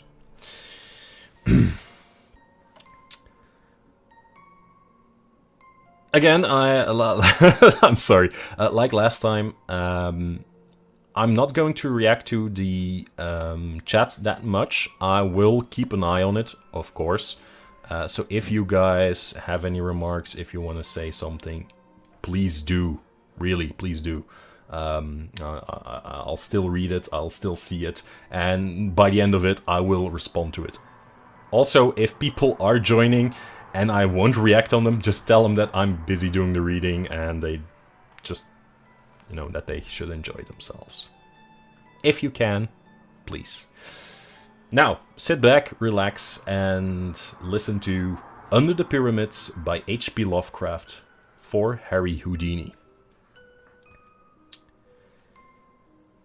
Mystery attracts mystery. Ever since the wide appearance of my name as a performer of unexplained feats, I have encountered strange narratives and events which my calling has led people to link with interests and activities. Some of these have been trivial and irrelevant, some deeply dramatic and absorbing, some productive of weird and perilous experiences, and some involving me in extensive scientific and historical research. Many of these matters I have told and shall continue to tell freely. But there is one of which I speak with great reluctance, and which I am now relating only after a session of grilling persuasion from the publisher of this magazine, who had heard vague rumors of the tale from other members of my family. The hitherto guarded subject pertains to my non-professional visit to Egypt 14 years ago, and has been avoided by me for several reasons. For one thing, I am averse to exploiting certain unmistakable actual facts and conditions obviously unknown to the myriad tourists who throng about the pyramids, and apparently secreted with much diligence by the authorities at Cairo, who cannot be wholly ignorant of them. For another thing, I dislike to recount an incident in which my own fantastic imagination must have played so great a part. What I saw, or thought I saw, certainly did not take place, but is rather to be viewed as a result of my then recent readings in Egyptology and of the speculations anent this theme which my environment naturally prompted. These imaginative stimuli, magnified by the excitement of an actual event terrible enough in itself, undoubtedly gave rise to the culminating horror of that grotesque night so long past. In January 1910, I had finished a professional engagement in England and signed a contract for a tour of Australian theatres. A liberal time being allowed for the trip, I determined to make the most of it in the sort... Wow, this text is really hard. I determined to make the most of it in the sort of travel which chiefly interests me. So, accompanied by my wife, I drifted pleasantly down the continent and embarked at Marseille on the P&O steamer Malwa, bound for Port Said. From that point, I proposed to visit the principal historical localities of Lower Egypt before leaving finally for Australia. The voyage was an agreeable one, and enlivened by many of the amusing incidents which befall a magical performer apart from his work. I had intended, for the sake of quiet travel, to keep my name a secret, but was goaded into betraying myself by a fellow magician whose anxiety to astound the passengers with ordinary tricks tempted me to duplicate and exceed his feats in a manner quite destructive of my incognito. I mention this because of its ultimate effect, an effect I should have foreseen before unmasking to a shipload of tourists about to scatter through the Nile Valley. What it did was to herald my identity wherever I subsequently went, and deprive my wife and me of all the placid inconspicuousness we had sought. Traveling to see curiosities, I was often forced to stand inspection as a sort of curiosity myself. We had come to Egypt in search of the picturesque and the mystically impressive, but found little enough when the ship edged up to Port Said and discharged its passengers in small boats. Low dunes of sand, bobbing buoys in shallow water, and a drearily European small town with nothing of interest save the great de Lesseps statue. It made us anxious to get onto something more worth our while. After some discussion, we decided to proceed at once to Cairo and the pyramids, later going to Alexandria for the Australian boat and for whatever Greco-Roman sights that ancient metropolis might present. The railway journey was tolerable enough and consumed only 4 hours and a half. We saw much of the Suez Canal, whose route we followed as far as Ismailia, and later had a taste of old Egypt in our glimpse of the restored freshwater canal of the Middle Empire. Then at last we saw Cairo glimmering through the growing dusk, a twinkling constellation which became a blaze as we halted at the great Gare Centrale. But once more disappointment awaited us, for all that we beheld was European, save the costumes and the crowds.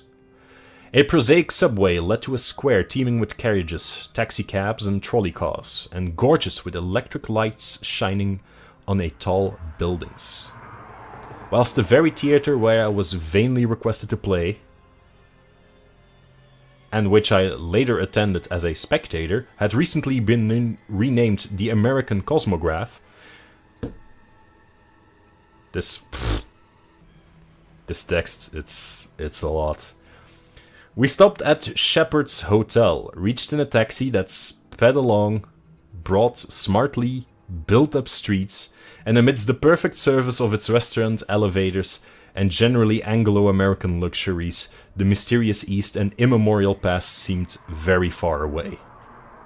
The next day, however, precipitated us delightfully into the heart of Arabian Nights atmosphere, and in the winding ways and exotic skyline of Cairo, the Baghdad of Harun al-Rashid seemed to live again. Guided by our Baedeker, we had struck east past the Esbekieh gardens along the Muski in quest of the native quarter, and were soon in the hands of a clamorous cicerone who, notwithstanding later developments, was assuredly a master at his trade. Not until afterwards did I see that I should have applied at the hotel for a licensed guide. This man, a shaven, peculiarly hollow-voiced and relatively cleanly fellow who looked like a pharaoh and called himself Abdul Reis el Drogman, appeared to have much power over others of his kind, though subsequently the police professed not to know him, and to suggest that Reis is merely a name for any person in authority, whilst Drogman is obviously no more than a clumsy modification of the word for a leader of tourists' parties, a dragoman. Abdul led us among such wonders as we had before only read and dreamed of. Old Cairo is itself a storybook and a dream. Labyrinths of narrow alleys redolent of aromatic secrets. Arabesque balconies and oriels nearly meeting above the cobbled streets. Maelstroms of oriental traffic with strange cries, cracking whips, rattling carts, jingling money, and braying donkeys. Kaleidoscopes of polychrome robes, veils, turbans, and tar bushes. Water carriers and dervishes. Dogs and cats, soothsayers and barbers. And over all the whining of blind beggars crouched in alcoves, and the sonorous chanting of muezzins from minarets limed delicately against the sky of deep, unchanging blue. The roofed, quieter bazaars were hardly less alluring. Spice, perfume, incense, beads, rugs, silks, and brass.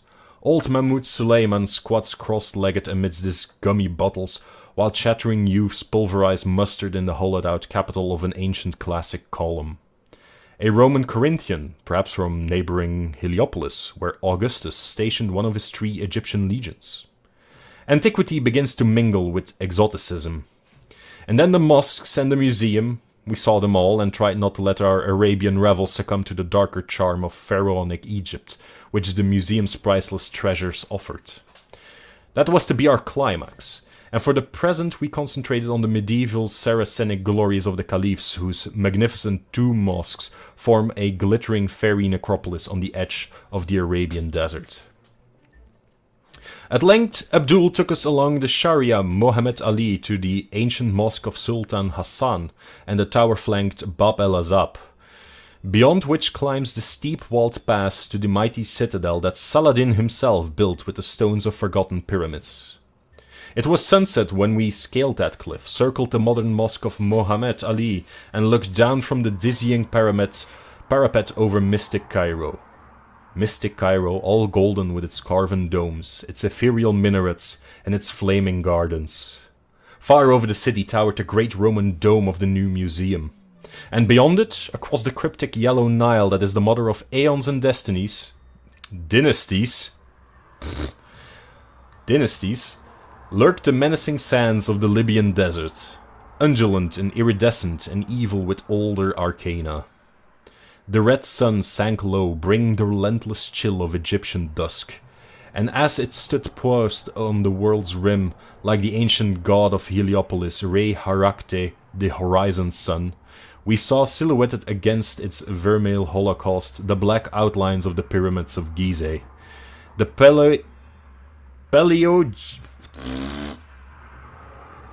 The tombs, they were hoary with 1,000 years when Tutankhamun mounted his golden throne in distant Thebes, when we knew that we were done with Saracen Cairo and that we must taste the deeper mysteries of primal Egypt, the black cam of Re and Amen, Isis and Osiris.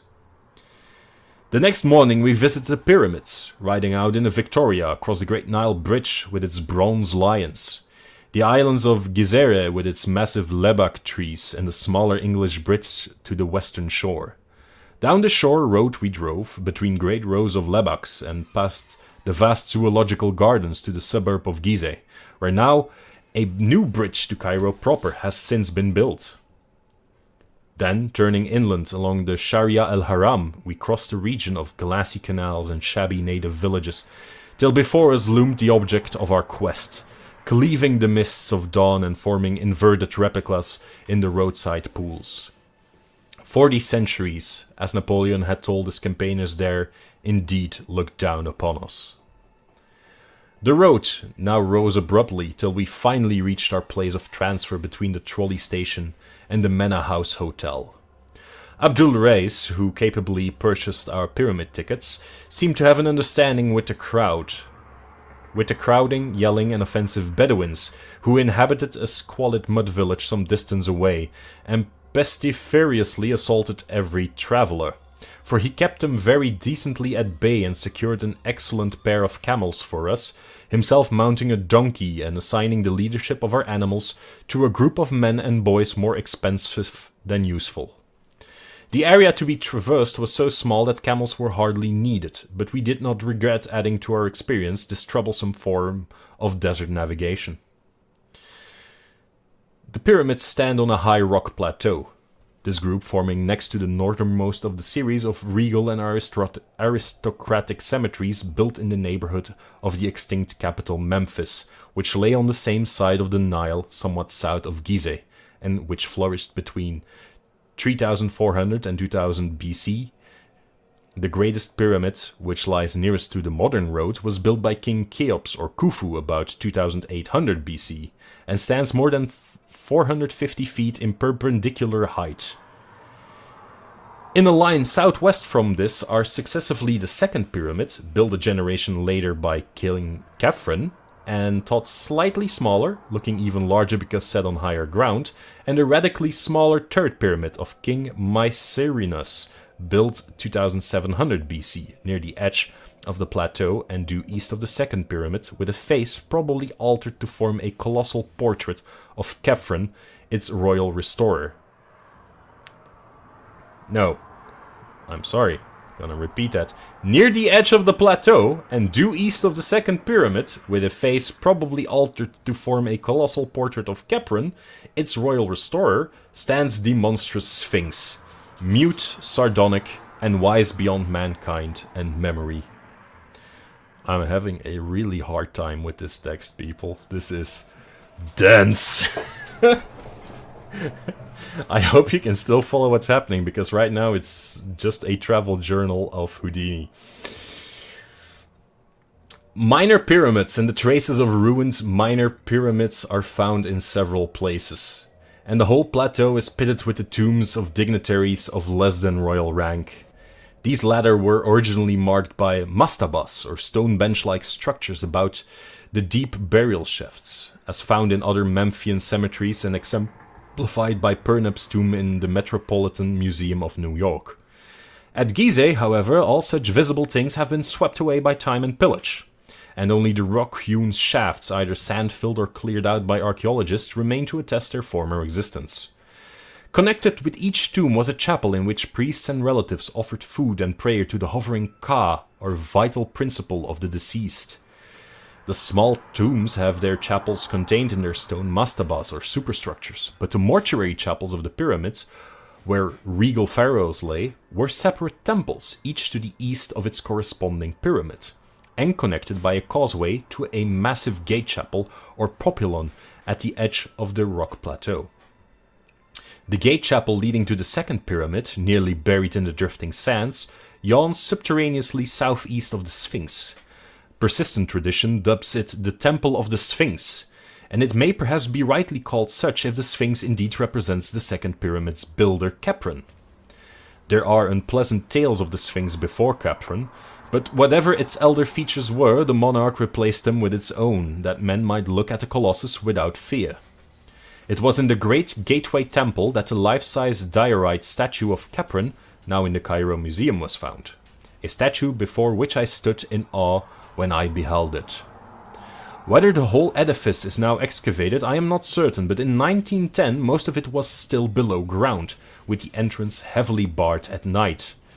Germans were in charge of the work, and the war, or other things, may have stopped them.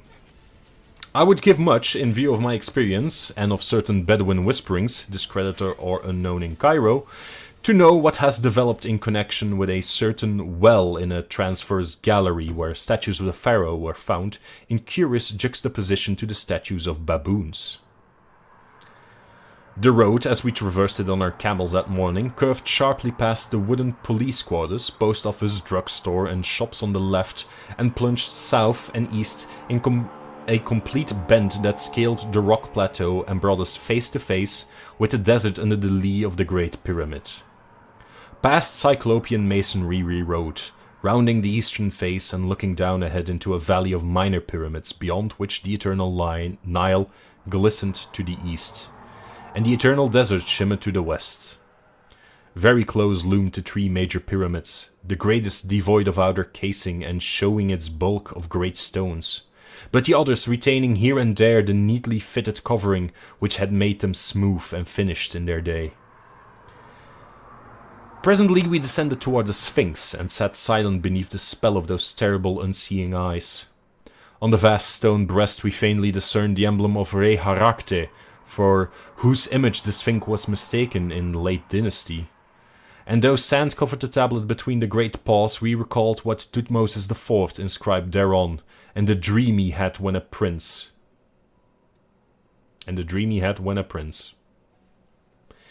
It was then that the smile of the Sphinx vaguely displeased us and made us wonder about the legends of subterranean passages beneath the monstrous creature, leading down, down to the depths none might dare hint at. Depths connected with mysteries older than the dynastic Egypt we excavate, and having a sinister relation to the persistence of abnormal animal-headed gods in the ancient Nilotic pantheon. Then, too, it was I asked myself an idle question, whose hideous significance was not to appear for many an hour. Other tourists now began to overtake us, and we moved on to the sand-choked temple of the Sphinx 50 yards to the southeast, which I have previously mentioned as the great gate of the causeway to the second pyramid's mortuary chapel on the plateau. Most of it was still underground, and although we dismounted and descended through a modern passageway to its alabaster corridor and pillared hall, I felt that Abdul and the local German attendant had not shown us all there was to see. After this we made the conventional circuit of the pyramid plateau, examining the second pyramid and the peculiar ruins of its mortuary chapel to the east, the turf pyramid and its miniature southern satellites and ruined eastern chapel, the rock tombs and the honeycombings of the 4th and 5th dynasties, and the famous Campbell tombs whose shadowy shaft sinks precipitously for 53 feet to a sinister sarcophagus which one of our camel drivers divested of the cumbering sand after a vertiginous descent by rope. Some of these words are not words, I am sure. I am so sure of it. Cries now assailed us from the Great Pyramid, where Bedouins were besieging a party of tourists with offers of guidance to the top, or of displays of speed in the performance of solitary trips up and down. 7 minutes is said to be the record for such an ascent and descent, but many lustly sheiks and sons of sheiks assured us they could cut it to 5 if given the requisite impetus of liberal bakshish.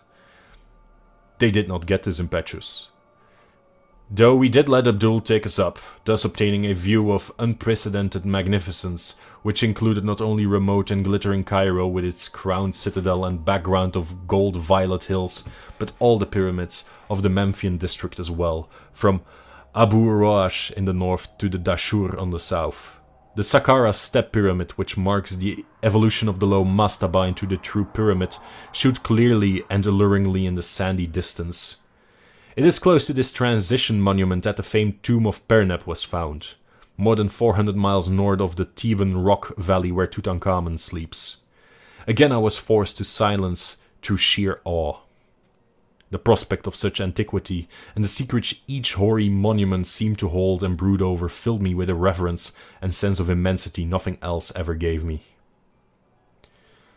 Fatigued by our climb, and disgusted with the importunate Bedouins whose actions seemed to defy every rule of taste, we omitted the arduous detail of entering the cramped interior passages of any of the pyramids, though we saw several of the hardiest tourists preparing for the suffocating crawl through Cheops's mightiest memorial.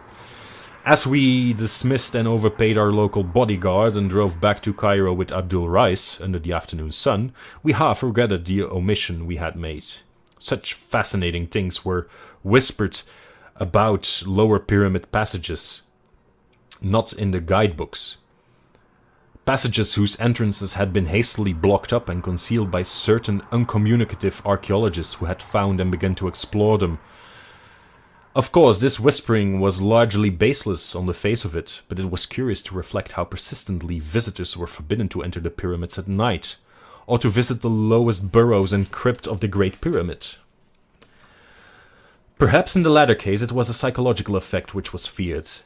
The effect on the visitors of feeling himself huddled down beneath a gigantic world of solid masonry, joined to the life he has known by the merest tube in which he may only crawl and which any accident or evil design might block. The whole subject seemed so weird and alluring that we resolved to pay the Pyramid Plateau another visit at the earliest possible opportunity. For me, this opportunity came much more early than I expected. Hey, Celine. That evening, the members of our party feeling somewhat tired after the strenuous program of the day, I went alone with Abdul Rais for a walk through the picturesque Arab quarter.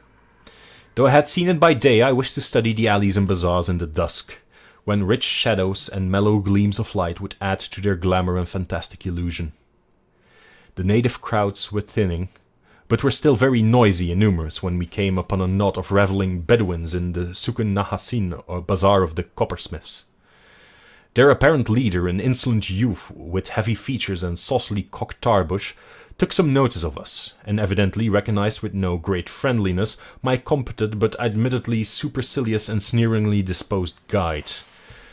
Perhaps, I thought, he resented that odd reproduction of the Sphinx's half-smile which I had often remarked with amused irritation, or perhaps he did not like the hollow and sepulchral resonance of Abdul's voice. At any rate, the exchange of ancestrally opprobrious language became very brusque, and before long, Ali Ziz, as I heard the stranger called when called by no worse name, began to pull violently at Abdul's rope, an action quickly reciprocated, and leading to a spirited scuffle in which both combatants lost their sacredly cherished headgear, and would have reached an even dire condition had I not intervened and separated them by main force. My interference, at first seemingly unwelcome on both sides, succeeded at last in effecting a truce. Suddenly each belligerent composed his wrath and his attire, and with an assumption of dignity as profound as it was sudden, the two formed a curious pact of honor, which I soon learned is a custom of great antiquity in Cairo. A pact for the settlement of their difference by means of a nocturnal fist-fight atop the Great Pyramid, long after the departure of the last moonlight sightseer. Each duelist was to assemble a party of seconds, and the affair was to begin at midnight, proceeding by rounds in the most civilized possible fashion. In all this planning there was much which excited my interest. The fight itself promised to be unique and spectacular, while the thought of the scene on that hoary pile overlooking the antediluvian plateau of Gizeh under the wan moon of the pallid small hours appealed to every fibre of imagination in me. A request found Abdul exceedingly willing to admit me to his party of seconds, so that all the rest of the early evening I accompanied him to various dens in the most lawless regions of the town, mostly northeast of the Esbekiye, where he gathered one by one a select and formidable band of congenial cutthroats as his pugilistic background. Shortly after 9, our party, mounted on donkeys bearing such royal or tourist-reminiscent names as Ramesses, Mark Twain, J.P. Morgan, and Minnehaha, edged through street labyrinths both oriental and occidental, crossed the muddy and mast-forested Nile by the bridge of the Bronze Lions, and cantered philosophically between the lebaks on the roads to Gizeh. Slightly over 2 hours were consumed by the trip, toward the end of which we passed the last of the returning tourists, saluted the last inbound trolley car, and were alone with the night and the past and the spectral moon. Then we saw the vast pyramids at the end of the avenue, ghoulish with a dim, atavistical menace which I had not seemed to notice in the daytime. Even the smallest of them held a hint of the ghastly, for it was not in this that they had buried Queen Nitocris alive in the For was it not in this that they had buried Queen Nitocris alive in the 6th dynasty? Subtle Queen Nitocris, who once invited all her enemies to a feast in a temple below the Nile, and drowned them by opening the water gates. I recalled that the Arabs whispered things about Nitocris, and shunned the 3rd pyramid at certain phases of the moon. It must have been over her that Thomas More was brooding when he wrote a thing muttered about the Memphian boatman. The subterranean nymph that dwells mid sunless gems and glories hid, the lady of the pyramid.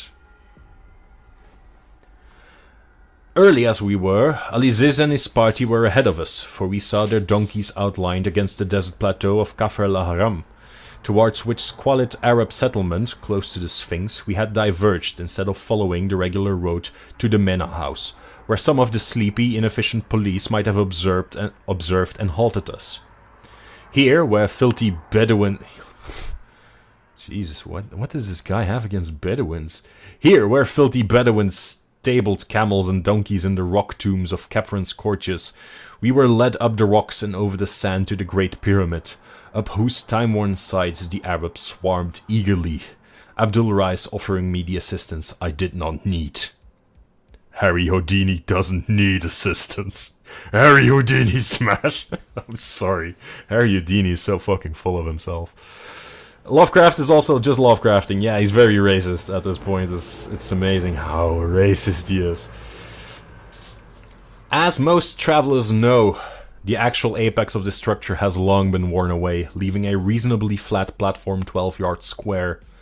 On this eerie pinnacle, a squared circle was formed, and in a few moments the sardonic desert moon leered down upon a battle which, but for the quality of the ringside cries, might have well have occurred at some minor athletic club in America. As I watched it, I felt that some of our less desirable institutions were not lacking, for every blow, feint, and defense bespoke stalling to my not inexperienced eye. It was quickly over, and despite my misgivings as to the methods, I felt a sort of proprietary pride when Abdul Rais was adjudged the winner. Reconciliation was phenomenally rapid, and amidst the singing, fraternizing, and drinking which followed, I found it difficult to realize that a quarrel had ever occurred. Oddly enough, I myself seemed to be more of a center of notice than the antagonists. And from my smattering of Arabic, I judged that they were discussing my professional performances and escapes from every sort of manacle and confinement, in a manner which indicated not only a surprising knowledge of me, but a distinct hostility and skepticism concerning my feats of escape. It gradually dawned on me that the elder magic of Egypt did not depart without leaving traces, and that fragments of a strange secret lore and priestly cult practices have survived surreptitiously among the fellahin to such an extent that the prowess of a strange howie or magician is resented and disputed. I thought of how much my hollow-voiced guide Abdul Rais looked like an old Egyptian priest or pharaoh or smiling sphinx, and I wondered. Suddenly something happened with a flash.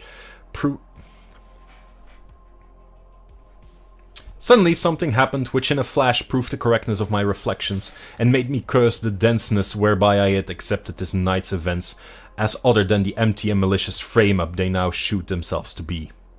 Without warning, and doubtless in answer to some subtle sign from Abdul, the entire band of Bedouins precipitated itself upon me, and having produced heavy ropes, soon had me bound as securely as I was ever bound in the course of my life, either on the stage or off. I struggled at first, but soon saw that one man could make no headway against a band of over 20 sinewy barbarians.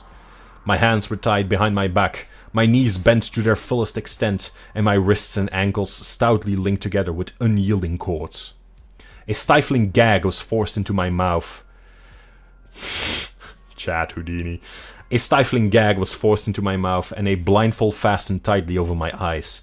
Then, as the Arabs bore me aloft on their shoulders and began a jouncing descent of the pyramid, I heard the taunts of my late guide, Abdul, who mocked and jeered delightedly in his hollow voice, and assured me that I was soon to have my magic powers put to a supreme test which would quickly remove any egotism I might have gained through triumphing over all the tests offered by America and Europe.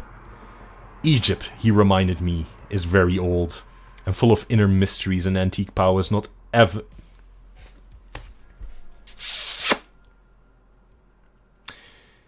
Egypt, he reminded me, is very old and full of inner mysteries and antique powers not even conceivable to the experts of today. Egypt, he reminded me, is old as balls. No. Not even conceivable to the experts of today, whose devices had so uniformly failed to entrap me. How far or in what direction I was carried I cannot tell, for the circumstances were all against the formation of any accurate judgment. I know, however, that it could not have been a great distance, since my bearers at no point hastened beyond a walk, yet kept me aloft a surprisingly short time.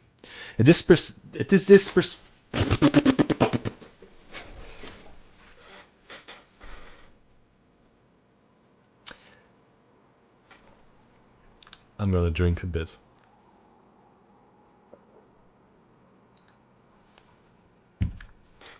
How are you all doing? Are we having fun?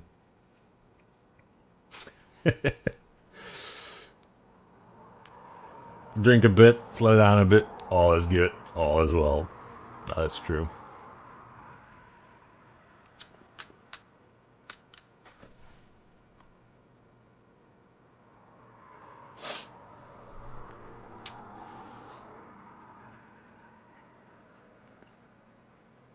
It is this perplexing brevity which makes me feel almost like shuddering whenever I think of Gizeh and his plateau.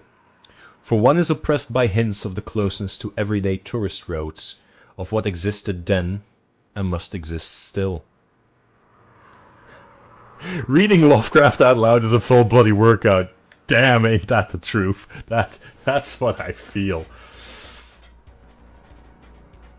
The evil abnormality I speak of did not become manifest at first. Setting me down on a surface which I recognized as sand rather than rock, my captors passed a rope around my chest and dragged me a few feet to a ragged opening in the ground, into which they presently lowered me with much rough handling.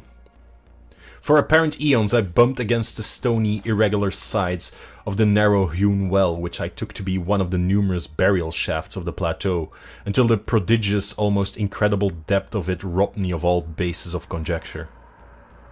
The horror of the experience deepened with every dragging second. That any descent through the sheer solid rock could be so vast without reaching the core of the planet itself, or that any rope made by man could be so long as to dangle me in these unholy and seemingly fathomless profundities of nether earth, were beliefs of such grotesqueness that it was easier to doubt my agitated senses than to accept them. Even now I am uncertain, for I know how deceitful the sense of time becomes when one or more of the usual perceptions or conditions of life is removed or distorted. But I am quite sure that I preserved a logical consciousness that far, that at least I did not add any full-grown phantoms of imagination to a picture hideous enough in its reality, and explicable by a type of cerebral illusion vastly short of actual hallucination. All this was not the cause of my first bit of fainting. The shocking ordeal was cumulative, and the beginning of the later terrors was a very perceptible increase in my rate of descent. They were paying out that infinitely long rope very swiftly now, and I scraped cruelly against the rough and constricted sides of the shaft as I shot madly downward. My clothing was in tatters, and I felt a trickle of blood all over, even above the mounting and excruciating pain. My nostrils, too, were assailed by a scarcely definable menace, a creeping odor of damp and staleness, curiously unlike anything I'd ever smelled before, and having faint overtones of spice and incense that lent an element of mockery. Then the mental cataclysm came. It was horrible, hideous beyond all articulate description, because it was all of the soul, with nothing of detail to describe. It was the ecstasy of nightmare and the summation of the fiendish. The suddenness of it was apocalyptic and demonic. One moment I was plunging agonizingly down that narrow well of million-toothed torture, yet the next moment I was soaring on bat wings in the gulfs of hell, swinging free and swoopingly through illimitable miles of boundless musty space, rising dizzily...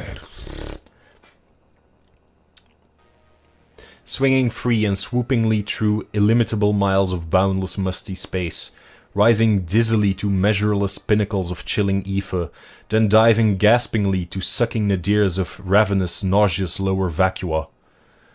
Thank God for the mercy that shut out in oblivion those clawing furies of consciousness which half unhinged my faculties, and tore harpy-like at my spirit.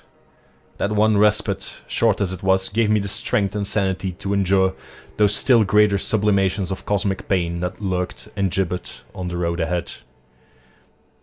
He sweepity-swoopity through the air as he dingly-dangly. Yes. So yeah, he fainted. This was all to say that he just fainted while he was being, dropped in a hole. But, like I said earlier, Harry Houdini was like, Lovecraft, dude, I don't faint. If I faint in the face of danger, then I'm not manly and I die. When I'm in, like, the Chinese torture tank or something like that. I can't faint. So Lovecraft, like, rewrote it a bit, so it sounds like, yeah, but it was because he had a whole thing going, and because he fainted, he became stronger afterwards. Like, stupid. Chad Houdini can't faint. No. Chad Houdini, smash.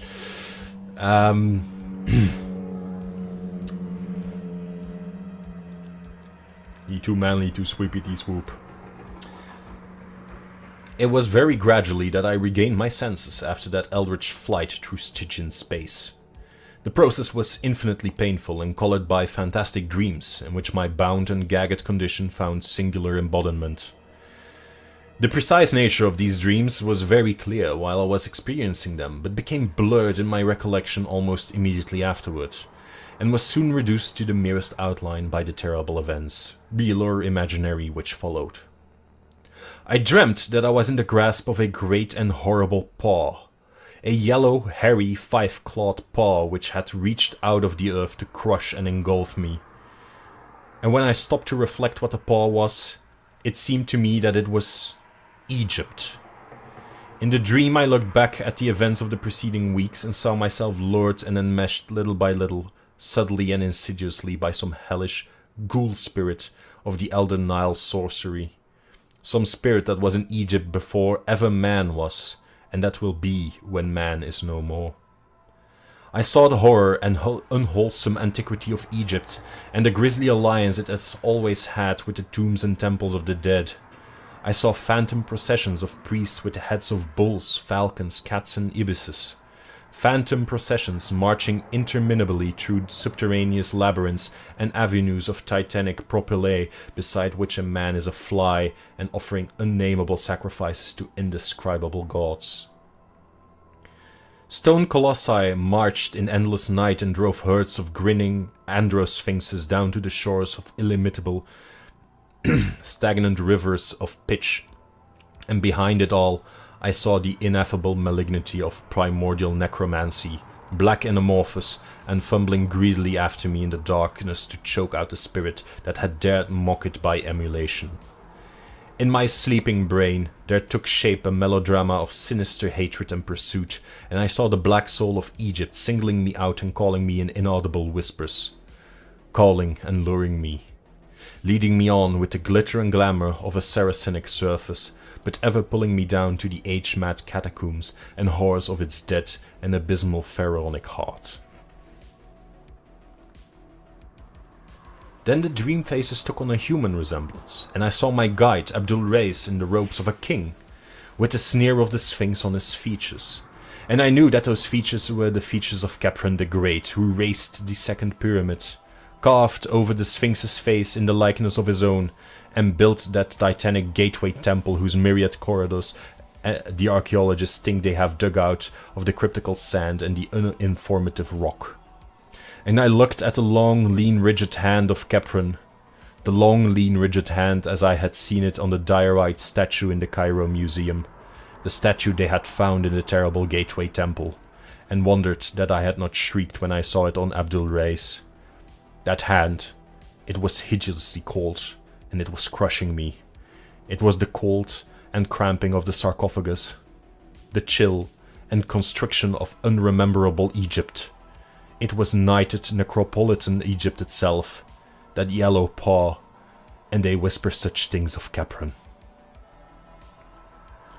But at this juncture I began to awake, or at least to assume a condition less completely that of a sleep than the one just preceding. I was more awake than I was just now. No? I recalled the fight atop the pyramid, the treacherous Bedouins and their attack, my frightful descent by rope through endless rock depths, and my mad swinging and plunging, my swippity-swoopy, my dingly and dangly, in a chill void redolent of aromatic putrescence. I perceived that I now lay on a damp rock floor, and that my bonds were still biting into me with unloosened force. It was very cold, and I seemed to detect a faint current of noisome air sweeping across me. The cuts and bruises I had received from the jagged sides of the rock shaft were paining me woefully, their soreness enhanced to a stinging or burning acuteness by some pungent quality in the faint draught, and the mere act of rolling over was enough to set my whole frame throbbing with untold agony. As I turned, I felt a tug from above, and concluded that the rope whereby I was lowered still reached to the surface. Whether or not the Arabs still held it, I had no idea, nor had I any idea how far within the earth I was. I knew that the darkness around me was wholly and nearly total, since no ray of moonlight penetrated my blindfold. But I did not trust my senses enough to accept as evidence of extreme depth the sensation of vast duration which had characterized my descent. Knowing at least that I was in a space of considerable extent, reached from the surface directly above by an opening in the rock, I doubtfully conjectured that my prison was perhaps the buried gateway chapel of old Khephren, the temple of the Sphinx. Perhaps some inner corridor which the guides had not shown me during my morning visit, and from which I might easily escape if I could find my way to the barred entrance. It would be a labyrinthine wandering, but no worse than others out of which I had in the past found my way. The first step was to get free of my bonds, gag, and blindfold. And this I knew would be no great task, since subtler expert than these Arabs had tried every known species of feather upon me during my long and varied career as an exponent of escape, yet had never succeeded in defeating my methods. You can't tie down Chad Houdini. Then it occurred to me that the Arabs might be ready to meet and attack me at the entrance upon any evidence. This one is harder than the Call of Cthulhu, I'm telling you. There is way more words. Chad Houdini wins from these Sigma males. Yeah.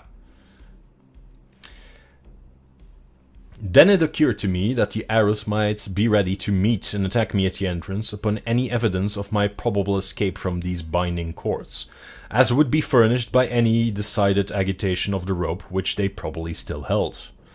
This, of course, was taking for granted that my place of confinement was indeed Khepren's Temple of the Sphinx.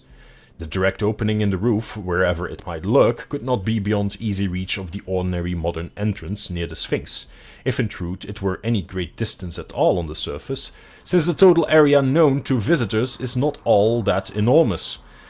I had not noticed any such openings during my daytime pilgrimage, but knew that these things are easily overlooked amidst the drifting sands. Thinking these matters over as I lay bent and bound on the rocky floor, I nearly forgot the horrors of the abysmal descent and cavernous swinging which had so lately reduced me to a coma. My present thought was only to outwit the Arabs, and I accordingly determined to work myself free as quickly as possible. avoiding any tug on the descending line which might betray an effective or even problematical attempt at freedom. This, however, was more easily determined than effected. A few preliminary trials made it clear that little could be accomplished without considerable motion. And it did not surprise me when, after one especially energetic struggle, I began to feel the coils of falling rope as they piled up about me and upon me. Obviously, I thought, the Bedouins had felt my movements and released their end of the rope, hastening no doubt to the temple's true entrance to lie murderously in wait for me. The prospect was not pleasing, but I had faced worse in my life without flinching, and would not flinch now. At present, I must first of all free myself of bonds, then trust to ingenuity to escape from the temple unharmed. It is curious how implicitly I had become to believe myself in the old temple of Khephren beside the Sphinx, only a short distance below the ground. That belief, however, was shattered, and every pristine apprehension of preternatural depth and demonic mystery revived by a circumstance which grew in horror and significance even as I formulated my philosophical plan. I have said that the falling rope was piling up about and upon me. Now I saw that it was continuing to pile, as no rope of normal length could possibly do. It gained in momentum and became an avalanche of hemp, accumulating mountainously on the floor, and half burying me beneath its swiftly multiplying coils.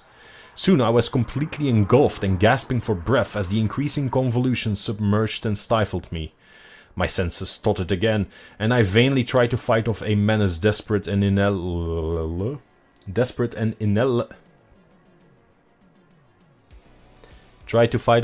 desperate.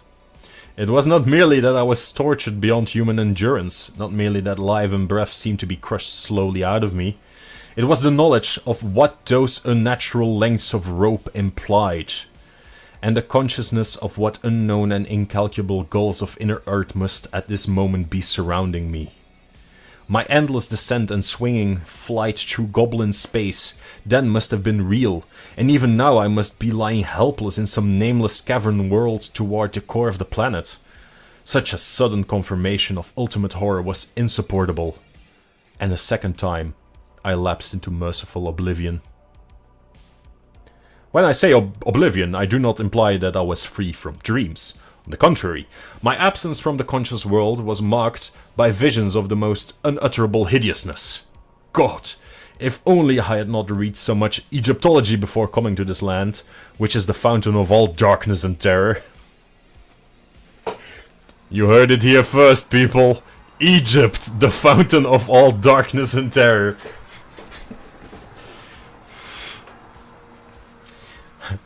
I shouldn't have read all those books on ancient Egypt, and then this place wouldn't have been so creepy.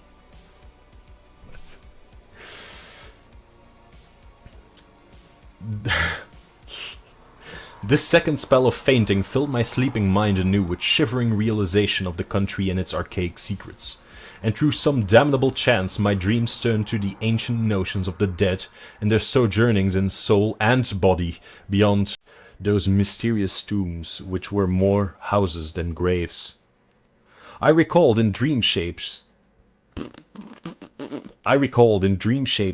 which is it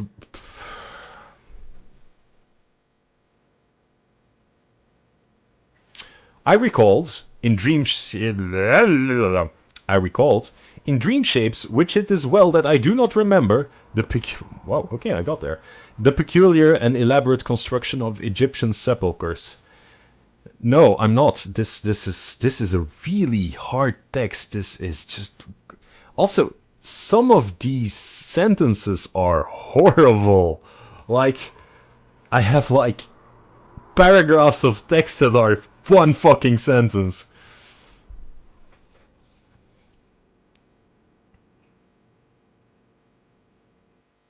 I recalled the peculiar and elaborate constructions of Egyptian sepulchres, and the exceedingly singular and terrific doctrines which determined this construction. Did the guy have an editor? The editor was the guy who published it in Weird Tales. That was the editor. And most of the time, the editors didn't like what Lovecraft wrote. He got a lot of backlash in his life for being too highbrow, too smart, too dense for most readers to actually enjoy. Yes. Because, yeah, this might be 1920s, but this is still not normal language. We are proud of you, thank you. All these people thought of was death and the dead. They conceived of a literal resurrection of the body, which made them mummify it with desperate care and preserve all the vital organs in canopic jars near the corpse. Whilst beside the body they believed in two other elements. The soul, which after its weighing and approval by Osiris dwelt in the land of the blessed, and the obscure and portentous Ka, or life principle, which wandered about the upper and lower worlds in a horrible way, demanding occasional access to the preserved body, consuming the food offerings brought by priests and pious relatives to the mortuary chapel, and sometimes, as men whispered, taking its body or the wooden double, always buried beside it, and stalking noxiously abroad on errands peculiarly repellent. For thousands of years, those bodies rested gorgeously. For thousands of years, Egypt is old, dank. I don't like it. There's sand. It's coarse and rough, and it gets everywhere. For thousands of years, those bodies rested gorgeously encased and staring glassily upward when not visited by the Ka, awaiting the day when Osiris should restore both Ka and soul, and lead forth the stiff legions of the dead from the sunken houses of sleep. It was to have been a glorious rebirth, but not all souls were approved, nor were all tombs inviolate, so that certain grotesque mistakes and fiendish abnormalities were to be looked for. Even today, the arrows murmur of unsanctified convocations and unwholesome worship in forgotten nether abysses, which only winged invisible Kas and soulless mummies may visit and return unscathed. Perhaps the most leeringly blood-congealing legends are those which relate to certain perverse products of decadent priestcraft. Composite mummies made by the artificial union of human trunks and limbs with the heads of animals in imitation of the elder gods. At all stages of history, the sacred animals were mummified, so that consecrated bulls, cats, ibises, crocodiles and the like might return someday to greater glory. But only in the decadence did they mix the human and animal in the same mummy. Only in the decadence when they did not understand the rights and prerogatives of the Ka and the soul. What happened to those composite mummies is not told of, at least publicly, and it is certain that no Egyptologist ever found one. The whispers of Arabs are very wild and cannot be relied upon. They even hint that old Khephren, he of the Sphinx, the second pyramid, and the yawning gateway temple, lives far underground, wedded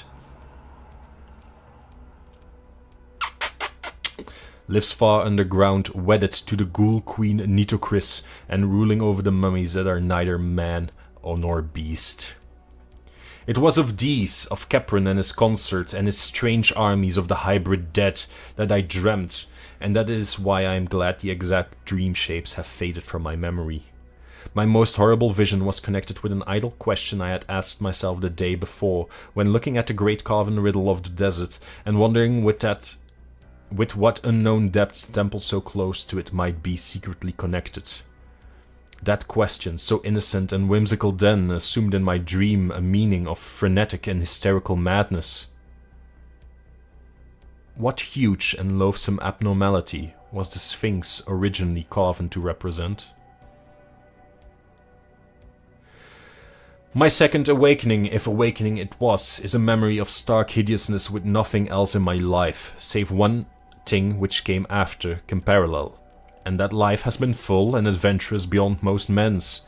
Remember that I had lost consciousness while buried beneath a cascade of falling rope whose immensity revealed the cataclysmic depth of my present position. Now, as perception returned, I felt the entire weight gone, and realized upon rolling over that, although I was still tied, gagged, and blindfolded, some agency had removed completely the suffocating hempen landslide which had overwhelmed me. The significance of this condition, of course, came to me only gradually, But even so, I think it would have brought unconsciousness again had I not by this time reached such a state of emotional exhaustion that no new horror could make such a difference. I was alone. With what? Before I could torture myself with any new reflection or make any fresh effort to escape from my bonds, an additional circumstance became manifest. Pains, not formerly felt, were racking my arms and legs, and I seemed coated with a profusion of dried blood beyond anything my former cuts and abrasions could furnish. My chest, too, seemed pierced by 100 wounds, as though some malign titanic ibis had been pecking at it. Assuredly, the agency which had removed the rope was a hostile one, and had begun to wreak terrible injuries upon me when somehow impelled to desist. Yet at the time my sensations were distinctly the reverse of what one might expect. Instead of sinking into a bottomless pit of despair, I was stirred to a new courage and action, for now I felt that the evil forces were physical things, which a fearless man like myself might encounter on an even basis.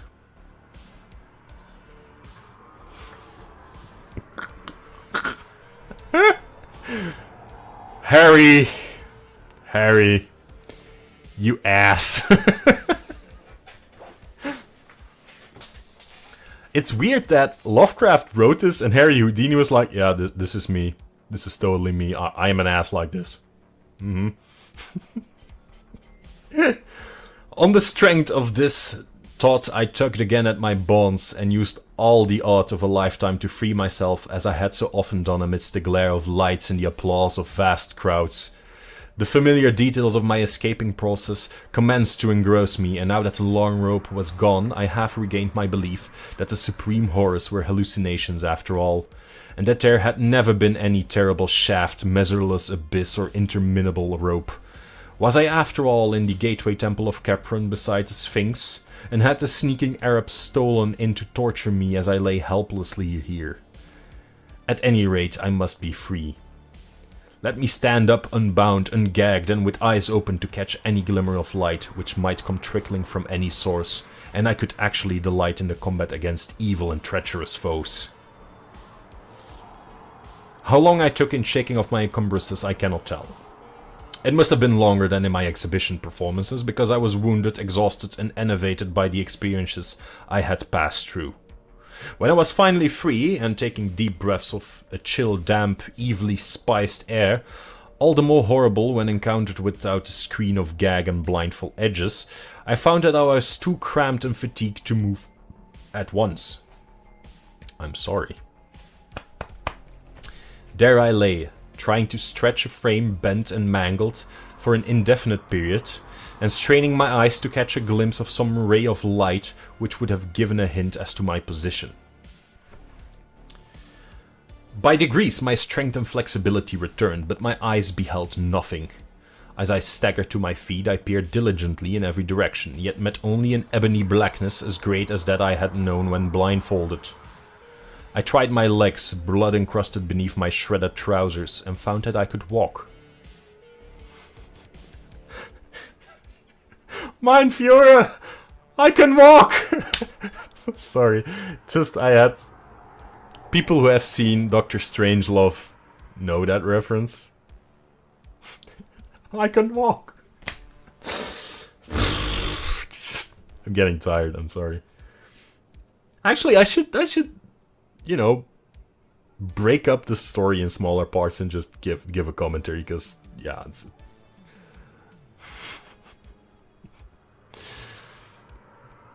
Ugh.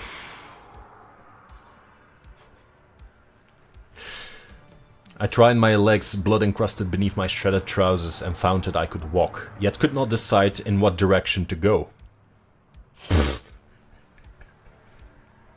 First world problems, am I right? I can walk, but where should I go? Fucking Lovecraft, man.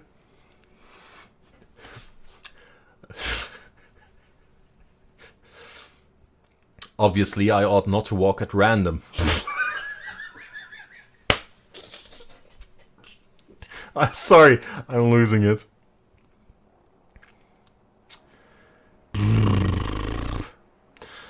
Obviously, I ought not to walk at random and perhaps retreat directly from the entrance I sought, so I paused to note the direction of the cold, fetid, natron-scented air current, which I had never ceased to feel. Accepting the point of its source as the possible entrance to the abyss, I strove to keep track of this landmark and to walk consistently toward it. I had a matchbox with me and even a small electrical flashlight, but of course the pockets of my tossed and tattered clothing were long since emptied of all heavy articles. As I walked cautiously into the blackness, the draught grew stronger and more offensive, till at length I could regard it as nothing less than a tangible stream of detestable vapor pouring out of some aperture like the smoke of the genie from the fisherman's jar in the Eastern tale. The East. Egypt. Truly, this dark cradle of civilization was ever the wellspring of horrors and marvels unspeakable. The more I reflected on the nature of this cavern wind, the greater my sense of disquiet became. For although despite its odor I had sought its source as at least an indirect clue to the outer world, I now saw plainly that this foul emanation could have had no admixture or connection whatsoever with the clean air of the Libyan desert, but must be essentially a thing vomited from sinister gulfs still lower down. I had, then, been walking in the wrong direction. I could walk, but at what cost?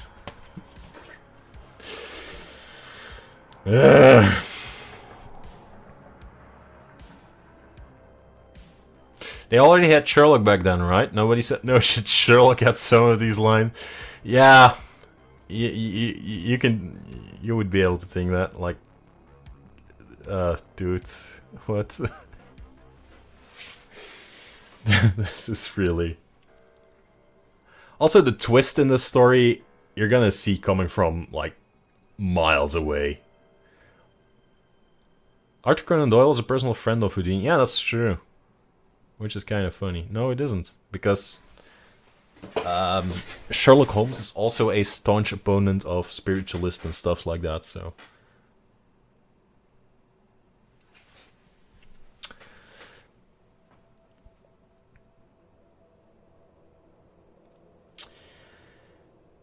After a moment's reflection, I decided not to retrace my steps. Wait, what? Okay. After a moment's reflection, I decided not to retrace my steps. Away from the draught, I would have no landmarks, for the roughly level rock floor was devoid of distinctive configurations.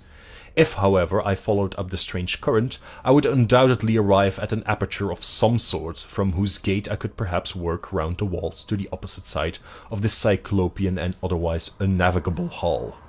That I might fail, I well realized. I saw that this was no part of Capron's Gateway Temple, which tourists know, and it struck me that this particular hall might be unknown even to archaeologists, and merely stumbled upon by the inquisitive and malignant Arabs who had imprisoned me. If so, was there any present gate or escape to the known parts or to the outer air at all? What evidence, indeed, did I now possess that this was the Gateway Temple at all? For a moment, all my wildest speculations rushed back upon me, and I thought of that vivid melange of impressions, descent, suspension in space, the rope, my wounds, and the dreams that were frankly dreams. Was this the end of life for me? Or indeed, would it be merciful if this moment were the end? Kinda giving up there, Harry. I mean, minutes ago you were ready to punch Arabs, and now you're like, yeah, I might die.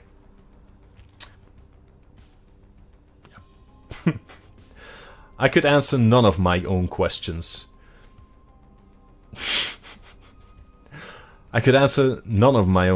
But merely kept on till fate for a third time reduced me to oblivion. I just sat there and just fainted again. Progress! Holy fucking shit, man. I really like this story, by the way. I'm making fun of it, but I really like it. It has something.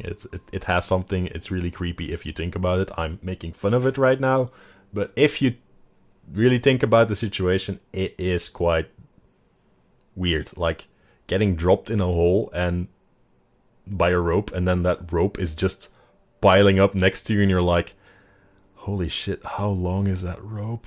How far am I in underground? Where the fuck am I? That is some scary shit.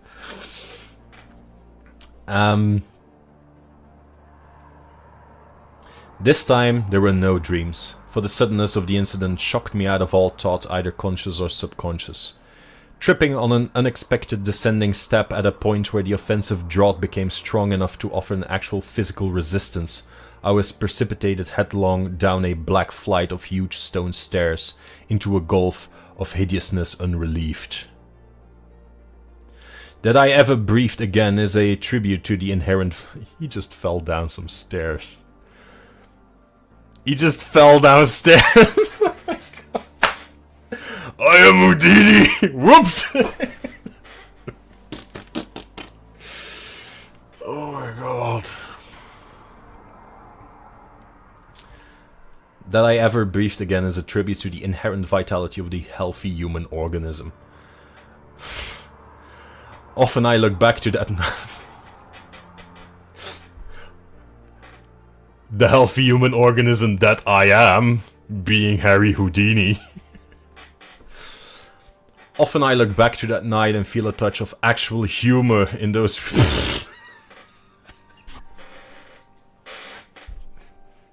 I'm sorry. I'm so sorry. Often I look back to that night and feel a touch of actual humor in those repeated lapses of consciousness. Lapses whose succession reminded me at the time of nothing more than the crude cinema melodramas of that period.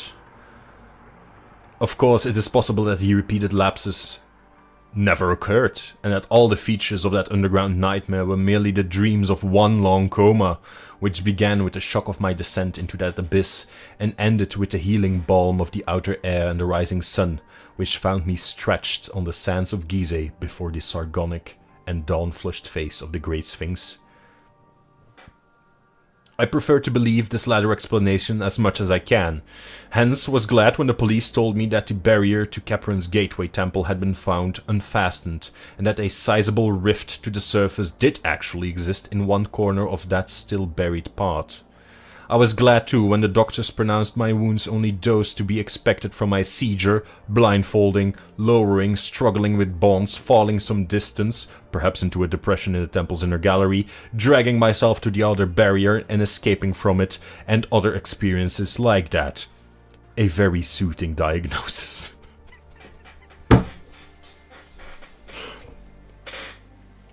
My wounds were only that of me falling repeatedly over myself.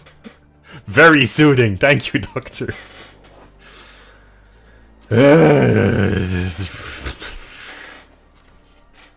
We're almost there, by the way. I am severely concussed, which is nice. Which gives my idea that nothing of this ever happened some credence. A very soothing diagnosis.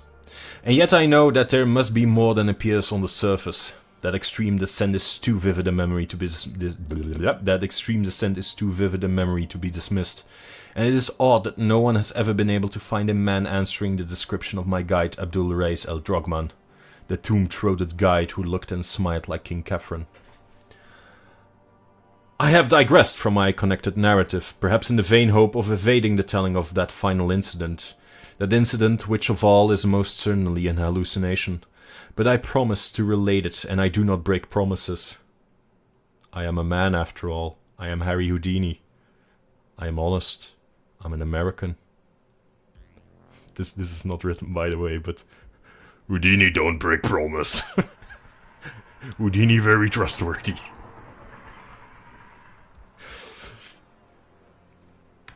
When I recovered, or seemed to recover, my senses after that fall down the black stone stairs, I was quite as alone and in darkness as before. The windy stench, bad enough before, was now fiendish, yet I had acquired enough familiarity by this time to bear it stoically.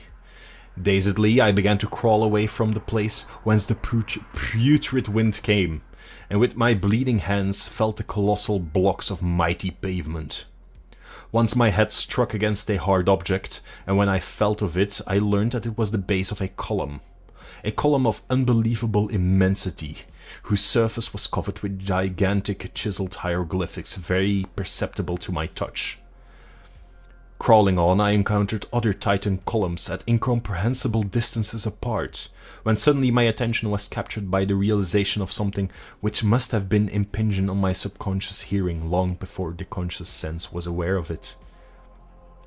From some still lower chasm in Earth's bowels were proceeding certain sounds, measured and definite, and like nothing I had ever heard before. That they were very ancient and distinctly ceremonial I felt almost intuitively, and much reading in Egyptology led me to associate with them the flute, the sambuc, the sistrum, and the tympanum.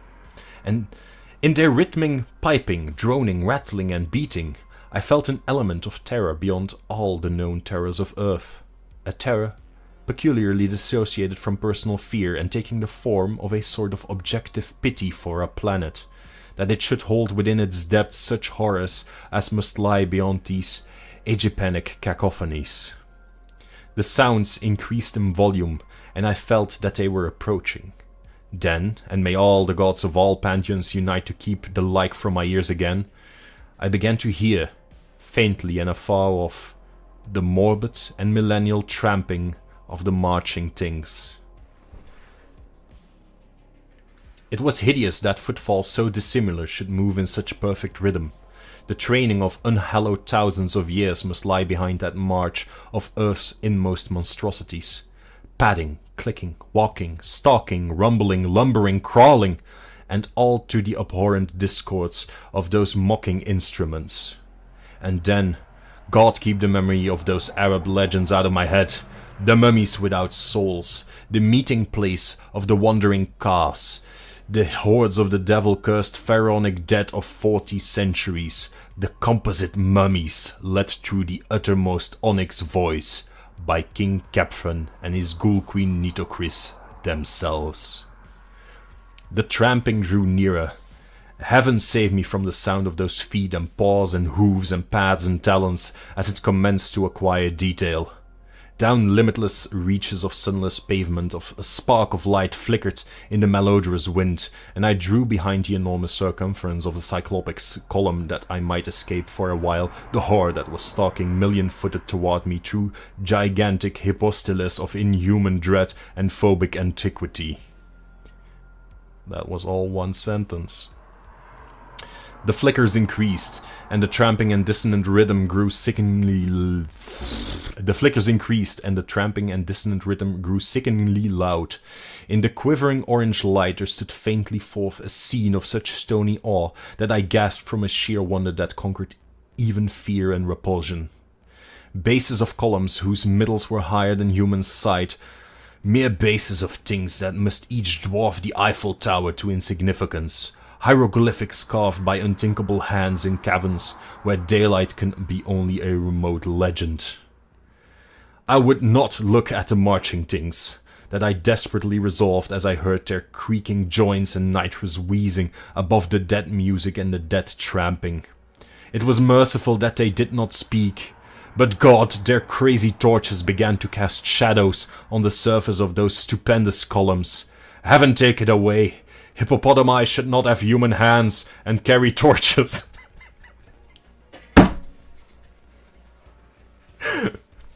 Besides being a racist towards humans of different skin colors, Lovecraft was racist towards hippopotamus. They don't deserve hands. Heaven take it away. Hippopotami should not have human hands and carry torches.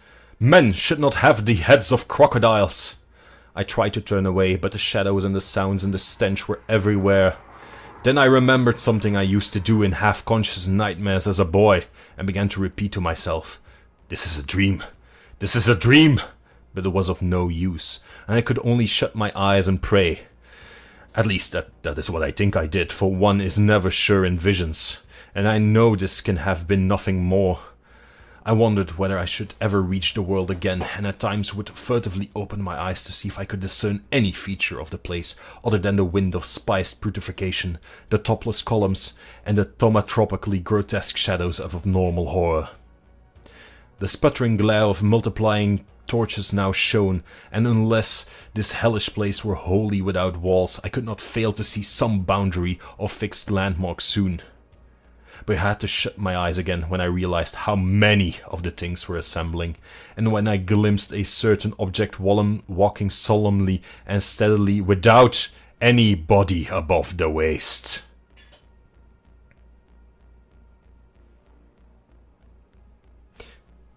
Just imagine like these two mummified legs.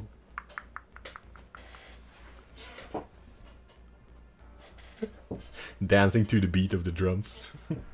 Just doing little pads.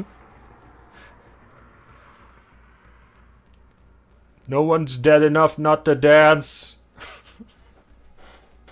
I'm sorry, just the mental image.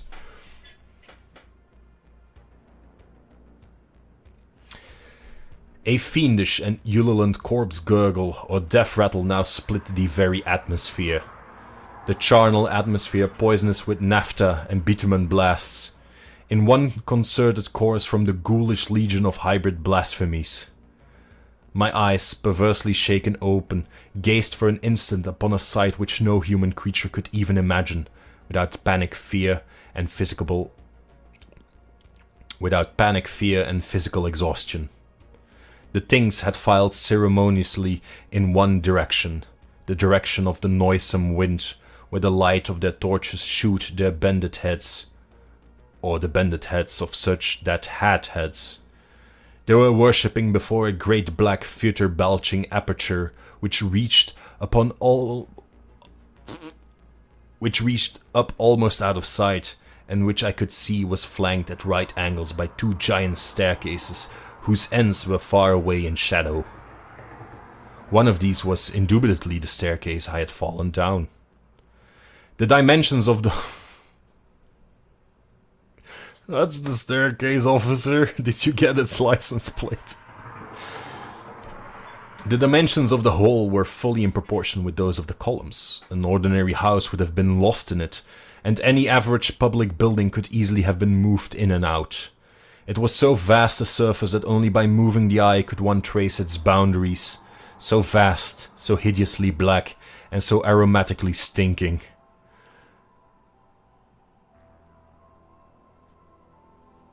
Directly in front of this yawning, polyphemus door, the things were throwing objects, evidently sacrifices or religious offerings, to judge by their gestures. Capron was their leader, sneering King Capron, or the guide Abdul Reis, crowned with a golden scent and intoning endless formula with the hollow voice of the dead. By his side knelt beautiful Queen Nitocris, whom I saw in profile for a moment, noting that the right half of her face was eaten away by rats or other ghouls, and I shut my eyes again when I saw what objects were being thrown as offerings to the fated aperture or its possible local deity. It occurred to me that, judging from the elaborateness of his worship, the concealed deity must be one of considerable importance. Was it Osiris? Or Isis, Horus or Anubis, or some vast unknown god of the dead still more central and more supreme? There is a legend that terrible altars and colossi were reared to an unknown one before ever the known gods were worshipped. But they also whisper that he lies dreaming, that he is far away. That last bit I added because, this is a subtle reference to Cthulhu. And now, as I steeled myself to watch the rapt and sepulchral adorations of those nameless things, a thought of escape flashed upon me. The hall was dim, and the columns heavy with shadow. With every creature of that nightmare throng absorbed in shocking rapture, it might be barely possible for me to creep past to the faraway end of one of the staircases and ascend unseen, trusting to fate and skill to deliver me from the upper reaches. Where I was, I neither knew nor seriously reflected upon, and for a moment it struck me as amusing to plan a serious escape from that which I knew to be a dream. Was I in some hidden and unsuspected lower realm of Capron's Gateway Temple? That temple which generations have persistently called the Temple of Sphinx?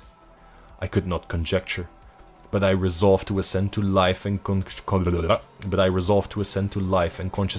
if wit and muscle could carry me.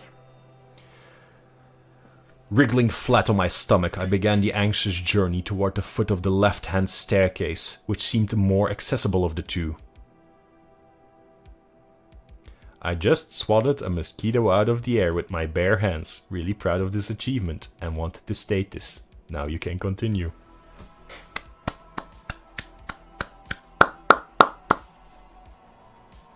Nice.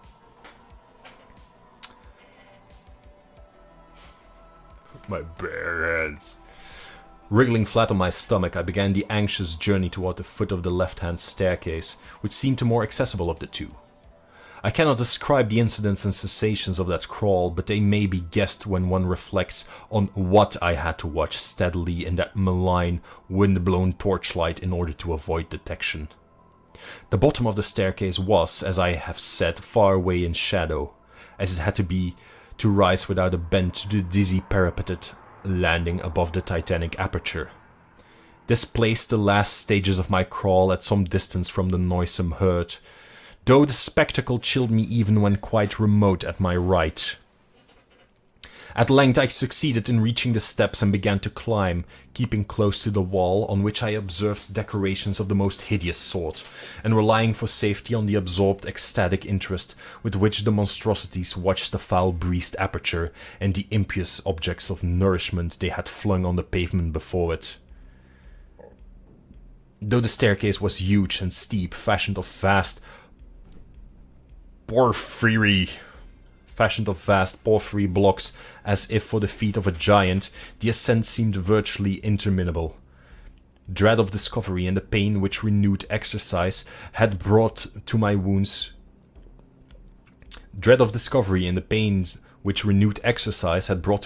combined to make that upward crawl a thing of agonizing memory. I had intended, on reaching the landing, to climb immediately onward along whatever upper staircase might mount from there, stopping for no last look at the carrion abominations that pawed and genuflected.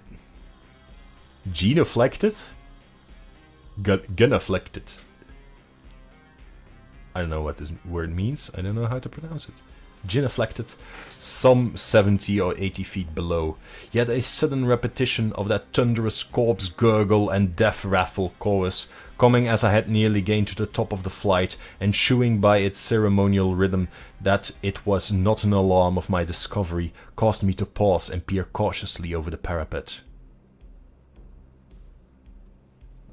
Do it. The monstrosities were hailing something which had poked itself out of the nauseous aperture to seize the hellish fare proffered. The monstrosities were hailing something which had poked itself out of the nauseous aperture to seize the hellish fare proffered. It was something quite ponderous, even as seen from my height. Something yellowish and hairy and endowed with a sort of nervous motion. It was large, as large, perhaps, as a good-sized hippopotamus, but very curiously shaped. It seemed to have no neck, but 5 separate shaggy heads, springing in a row from a roughly cylindrical trunk. The first very small, the second good-sized, the third and fourth equal and largest of all, and the fifth rather small, though not so small as the first. Out of these heads darted curious rigid tentacles, which seized ravenously on the excessively great quantities of unmentionable food placed before the aperture. Once in a while the thing would leap up, and occasionally it would retreat into its den in a very odd manner. Its locomotion was so inexplicable that I stared in fascination, wishing it would emerge further from the cavernous lair beneath me. Then it did emerge. It did emerge, And at the sight I turned and fled into the darkness up the highest staircase that rose behind me. I fled unknowingly up incredible steps and ladders and inclined planes to which no human sight or logic guided me, and which I must ever relegate to the world of dreams for want of any confirmation. It must have been a dream, or the dawn would have never found me breathing on the sands of Gizeh before the sardonic, down-flushed face of the Great Sphinx. The Great Sphinx. God! That idle question I asked myself on that sun-blessed morning before. What huge and loathsome abnormality was the Sphinx originally carven to represent? Accursed is the sight, be it in dream or not, that revealed to me the supreme horror, the unknown god of the dead, which licks its colossal chops in the unsuspected abyss, fed hideous morsels by soulless absurdities that should not exist. The five-headed monster that emerged, that five-headed monster as large as a hippopotamus, the five-headed monster, and that of which it was merest, the five-headed monster, and that of which it is the merest forepaw, the Great Sphinx. But I survived, and I know now for certain it was only a dream. The end. So, Harry Houdini encountered the actual fucking Sphinx. Or the thing that is supposed, the basis for the Sphinx. Underneath the temple.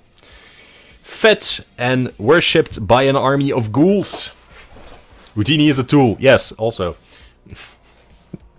I really like this one because it has a link to a couple of other Lovecraft stories. Like I said in the text, Houdini vaguely refers to Cthulhu. Or at least he refers to an older god, which he knows is, well, not knows, but he believes to be Cthulhu. Apparently the Sphinx, or whatever the original Sphinx is something like Cthulhu. Or something as old as. Is venerated by dozens, hundreds, an army of ghouls, mummies, revived dead. Queen Nitocris. Salinas, thank you for joining. Thank you for being here listening to me. I'm glad you enjoyed it. Have a good night. I'm gonna close off any second now. I'm just gonna talk a bit more about some things. Sleep tight. I've had a role-playing game with friends where I put the setting in Africa. It was an archaeological dig where they found mummies. Mummies, a tomb, all that thing. And they've also found legends about a queen. And that was Queen Nitocris, the same queen here, the ghoul queen. With the half face rotted away, skeletal eaten away. So yeah, Queen Nitocris is also a very cool part of it. The fact that there's actual mummies in the Lovecraft lore. The fact that there's also a reference to the Forbidden City. There's a story called The Unnamed City or The Forbidden City. Something like that. Don't pin me on that. Where someone goes to a deserted ruin in the desert. And they also find like the aforementioned animal-headed gods depicted, and it is implied that there is actually a still living populace of those creatures down there, but it could as well be part of this undead army. The fact that King Khephren is also still alive, the great Pharaoh Khephren, it's cool. It's just cool. I love it. Anyway, we have done some great things today. We have finished Cthulhu. I'm gonna be posting pictures of him later on the socials. If you want to follow me along, you can do so at my socials. This is my Instagram. I post most of my stuff, my announcements there. If you want to join the conversation, you can also join my Discord. I've put some stuff in there that I'm discussing with my fan base, my followers, my viewers. I don't fucking know how I should call you. I don't want to be condescending. No, but I have some projects in mind, like talking about the upcoming team, the pirate team. I'll do that on the Discord. You can just go there. If you want to rewatch some of my previous streams, you can do so on YouTube. Yes, I've uploaded most, if not all, of my previous streams there already.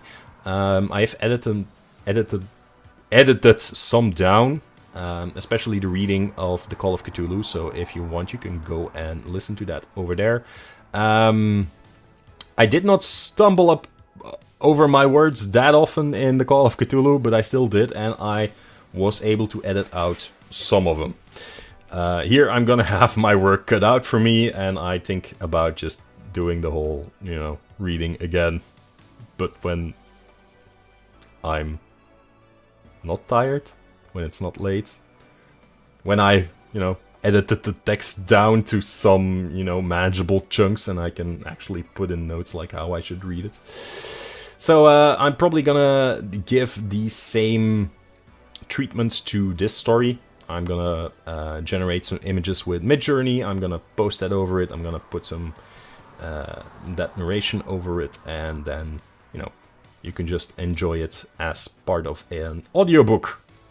Sort of, if you want. Anyway, everyone, I hope you had fun. I hope you liked the story. I hope you liked the painting. I don't know, what do you think?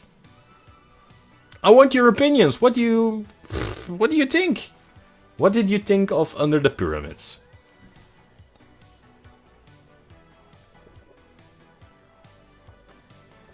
Hydrate.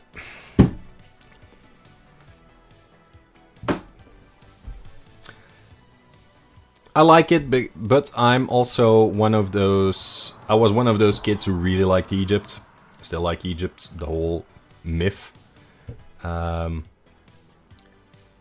liked the story, not the best emo, but I liked his take. Yeah, it's not the best, but what it adds to the general scene of Egypt, mummies, underground empire, and stuff like that, I really like. Harry Houdini is an asshole. This also shows that Lovecraft can't write strong characters in a positive way. If you read this, you're like, whoa, toxic masculinity much. It was great to have you in the background. Soft, smooth voice. Yes, every time I do... and then I continued. Yeah. No, but I hope you guys liked it. Next week, like I said, it's gonna be pirates. I think I'm gonna try and make like a diorama.